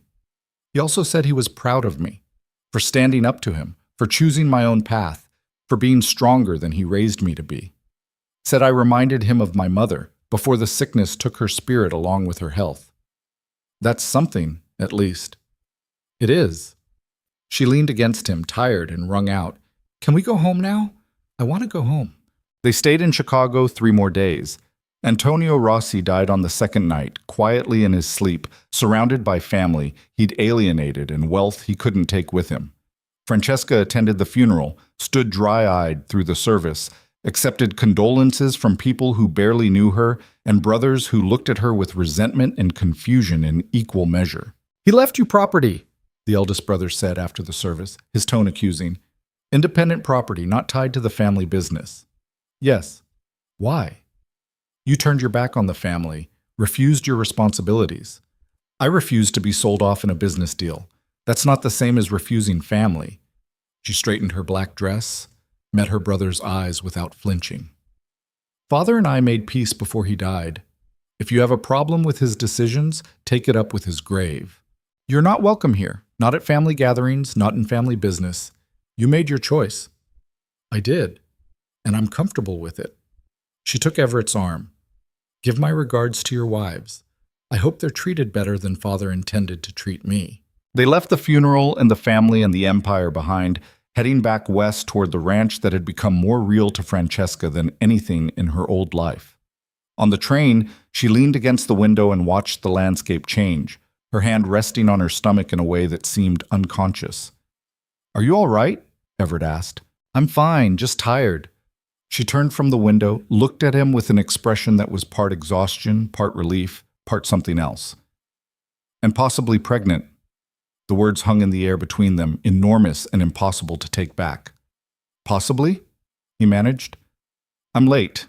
Not by much, but enough to wonder. And I've been feeling strange in the mornings. Could be stress from everything with my father, or it could be... She trailed off, let the implication finish the sentence. Everett felt his heart hammering against his ribs, feelings too complicated to name flooding through him all at once. Fear and hope and terror and joy all tangled together until he couldn't separate them. How do you feel about it? He asked carefully. Terrified, excited, completely unprepared. She took his hand, laced her fingers through his. I said I wanted more time with just us, and I meant it. But if this is happening, if there's a baby coming, then I'm glad it's ours. Glad it's happening in the life we chose, instead of the one my father tried to force me into. We don't know for sure yet. No, but either way, the possibility is real now. We can't unknow it. They spent the rest of the journey talking through what it would mean, a baby in the house that had been so quiet for so long, sleepless nights, and endless work, and the kind of vulnerability that came from loving something completely helpless. It was terrifying. It was also exactly right in a way Everett couldn't quite explain. By the time they reached the ranch, Francesca was certain. The pregnancy was real, and in roughly 7 months they'd be parents. We need to expand the house, she said, walking through rooms with new eyes. The baby can't sleep in our room forever. We'll need a nursery. We've got time. Not as much as you think. Winter will be here again before we know it, and I'm not trying to build additions when I'm 8 months pregnant. Fair point. He looked around the house, seeing it through her eyes. Functional, but small, every room already spoken for. Could add on to the back, put in a proper nursery with good light, maybe expand the kitchen while we're at it. That's a lot of work. Good thing we've got Marcus and his friends, and money now, thanks to your father's guilt. He caught her hand, pulled her close. We can do this, Francesca. All of it. I know. I'm just scared I'll mess it up. That I'll be like my mother, distant and cold and more interested in maintaining appearances than actually loving my child. You won't be. You couldn't be if you tried. How do you know? Because you're already worried about it. Because you care enough to be scared. That's not something your mother would have done. She rested her head against his chest, let him hold her while she processed everything that had changed in the space of a week. Her father was dead. She was wealthy in her own right. She was pregnant. The life she'd built was becoming permanent in ways that couldn't be undone even if she wanted to. Thank you, she said quietly. For what? For not running when I showed up with all my complications. For standing with me when it got hard. For building this life with me instead of just letting me live in yours. That's just called being decent. No, it's called being extraordinary. You just don't realize it because you think decent is the baseline. She pulled back to look at him. Most men would have sent me back to my father the minute trouble started. You chose differently, over and over, even when it cost you. You would have done the same for me. I would now. I'm not sure I would have at the beginning. I was too scared, too focused on survival. She touched his face, gentle and honest. You taught me what it means to stand for something, to care about someone more than you care about being safe. That's not common, Everett. That's rare. He didn't know what to say to that, so he just kissed her, pouring into it everything he couldn't find words for. Gratitude and love and the bone-deep certainty that whatever came next, they'd face it together. Spring came properly after that, the world exploding into green and life. They started work on the addition, Marcus and his friends showing up with tools and lumber and good-natured ribbing about Everett finally filling up his house properly. The work went quickly, everyone pitching in, and by summer's end they had a nursery with windows facing east to catch morning light. A bigger kitchen that didn't feel cramped when 2 people were working in it, and a sense that the house was finally complete. Francesca's pregnancy showed now, a small swell that would become impossible to hide in another month or 2. She worked through it with the same determination she brought to everything, insisting on helping with the addition until Everett physically blocked her from climbing ladders. I'm pregnant, not made of glass, she protested. I know, but humor me anyway. Fine, but I'm not spending the next 4 months sitting idle. Wouldn't dream of asking you to. Mrs. Henley and the other women in town rallied around Francesca in ways that surprised them both, bringing baby clothes and advice, and the kind of practical support that made community feel real instead of just theoretical. The story of Francesca standing up to her powerful father had made the rounds, transformed in the telling into something almost mythic. She was the mail-order bride who'd chosen frontier hardship over city luxury, who'd defied her family for love, who'd built a life from nothing. It wasn't quite accurate, but it was close enough. And the goodwill it generated meant that when autumn came and Francesca was visibly pregnant and moving slower, there were people who showed up to help without being asked. I thought small towns were all gossip and judgment, Francesca said one evening after Mrs. Henley had dropped off a basket of supplies. They are, but they're also help when you need it. and community when you're willing to be part of one. Everett set the basket on the table, started unpacking baby blankets and tiny clothes. You've earned their respect. They see you working hard, not putting on airs, being part of this place. That matters. I like it here, really like it, more than I ever thought I could. She picked up a tiny shirt, held it up to the lamplight. Is it strange that I'm more nervous about being a mother than I was about standing up to my father? No, one was about you. This is about someone else entirely, someone who's going to depend on you for everything. That's terrifying. You're not scared? I'm terrified, but I figure we'll learn together, make mistakes together, figure it out as we go. That's not very reassuring. Would you prefer I lie and say I know exactly what I'm doing? No, I'd prefer honesty. She set down the tiny shirt, moved to where he stood. We're going to mess this up sometimes, aren't we? Make mistakes, do things wrong, fail at parts of it. Probably. But we'll also get things right, and the kid will be loved, which counts for a lot. More than competence? More than perfection, anyway. Kids don't need perfect parents. They need present ones who care. She considered that, seemed to find comfort in it. I can do present. I can do caring. Then we'll be all right. The baby came in early November, a month before the due date they'd calculated, arriving during the first snowstorm of the season. The midwife barely made it in time, and Everett spent 6 of the longest hours of his life listening to Francesca labor in the room upstairs, feeling helpless and terrified and completely unprepared for what was happening. When the baby finally cried, a strong, healthy wail that echoed through the house, Everett felt something in his chest crack open, some part of himself he'd kept locked away since Sarah died, flooding back in a rush. "It's a girl," the midwife called down. "Strong and perfect. You want to come meet your daughter?" He climbed the stairs on shaking legs, walked into the room where Francesca lay exhausted and radiant, holding a tiny bundle wrapped in blankets. She looked up at him with tears streaming down her face and the biggest smile he'd ever seen. "We made a person," she said, wonder in her voice. "We actually made a person." He sat on the edge of the bed, looked down at the tiny face peeking out from the blankets. The baby had dark hair like Francesca, his nose, and an expression of vague annoyance at having been evicted from her warm, quiet home into this bright, cold world. "She's beautiful," he managed, his voice rough. "She is. And she's ours. Completely, totally ours." Francesca shifted the bundle toward him. "Do you want to hold her?" He'd held babies before, nieces and nephews and neighbors' children. But this was different. This was his daughter, his and Francesca's, the product of choices they'd made and the life they'd built. He took her carefully, cradled her against his chest, and felt the weight of responsibility settle onto his shoulders alongside something that felt like grace. "What should we name her?" Francesca asked. They'd discussed names, compiled lists, debated options. But looking at this tiny person now, most of those names felt wrong, too formal or too casual, not quite fitting who she already seemed to be. "Elena," Everett said, "after your nursemaid, the one who loved you properly." Francesca's face crumpled, fresh tears spilling over. "Really? Unless you'd prefer something else." "No. Elena is perfect." She reached out, touched the baby's tiny hand. "Elena Cobb, our daughter, Elena." The name felt right, felt like honoring the love that had mattered even when the world said it shouldn't, like carrying forward the best parts of the past into the future they were building.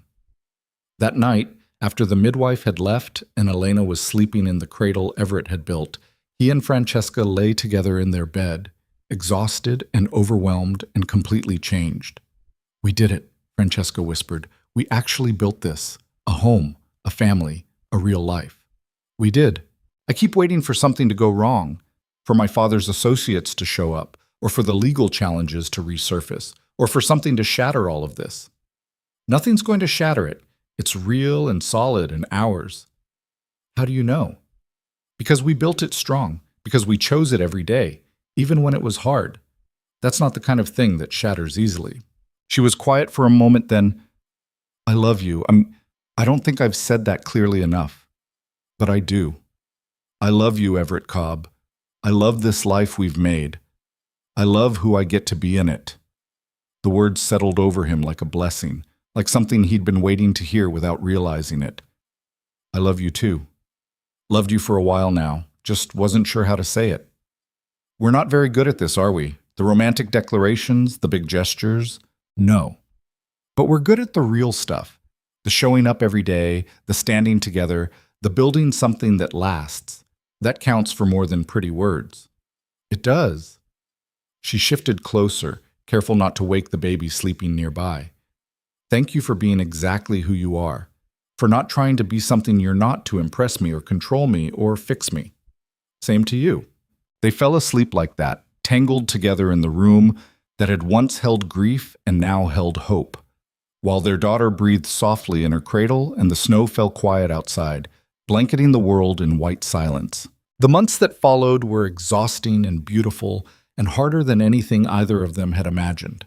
Elena was a colicky baby who didn't sleep through the night until she was 4 months old, who screamed at random intervals for reasons they couldn't decipher, who tested every bit of patience and endurance they had. But she was also moments of perfect peace, sleeping on Everett's chest while he sat in the rocking chair, grasping Francesca's finger with surprising strength, making sounds that might eventually become words.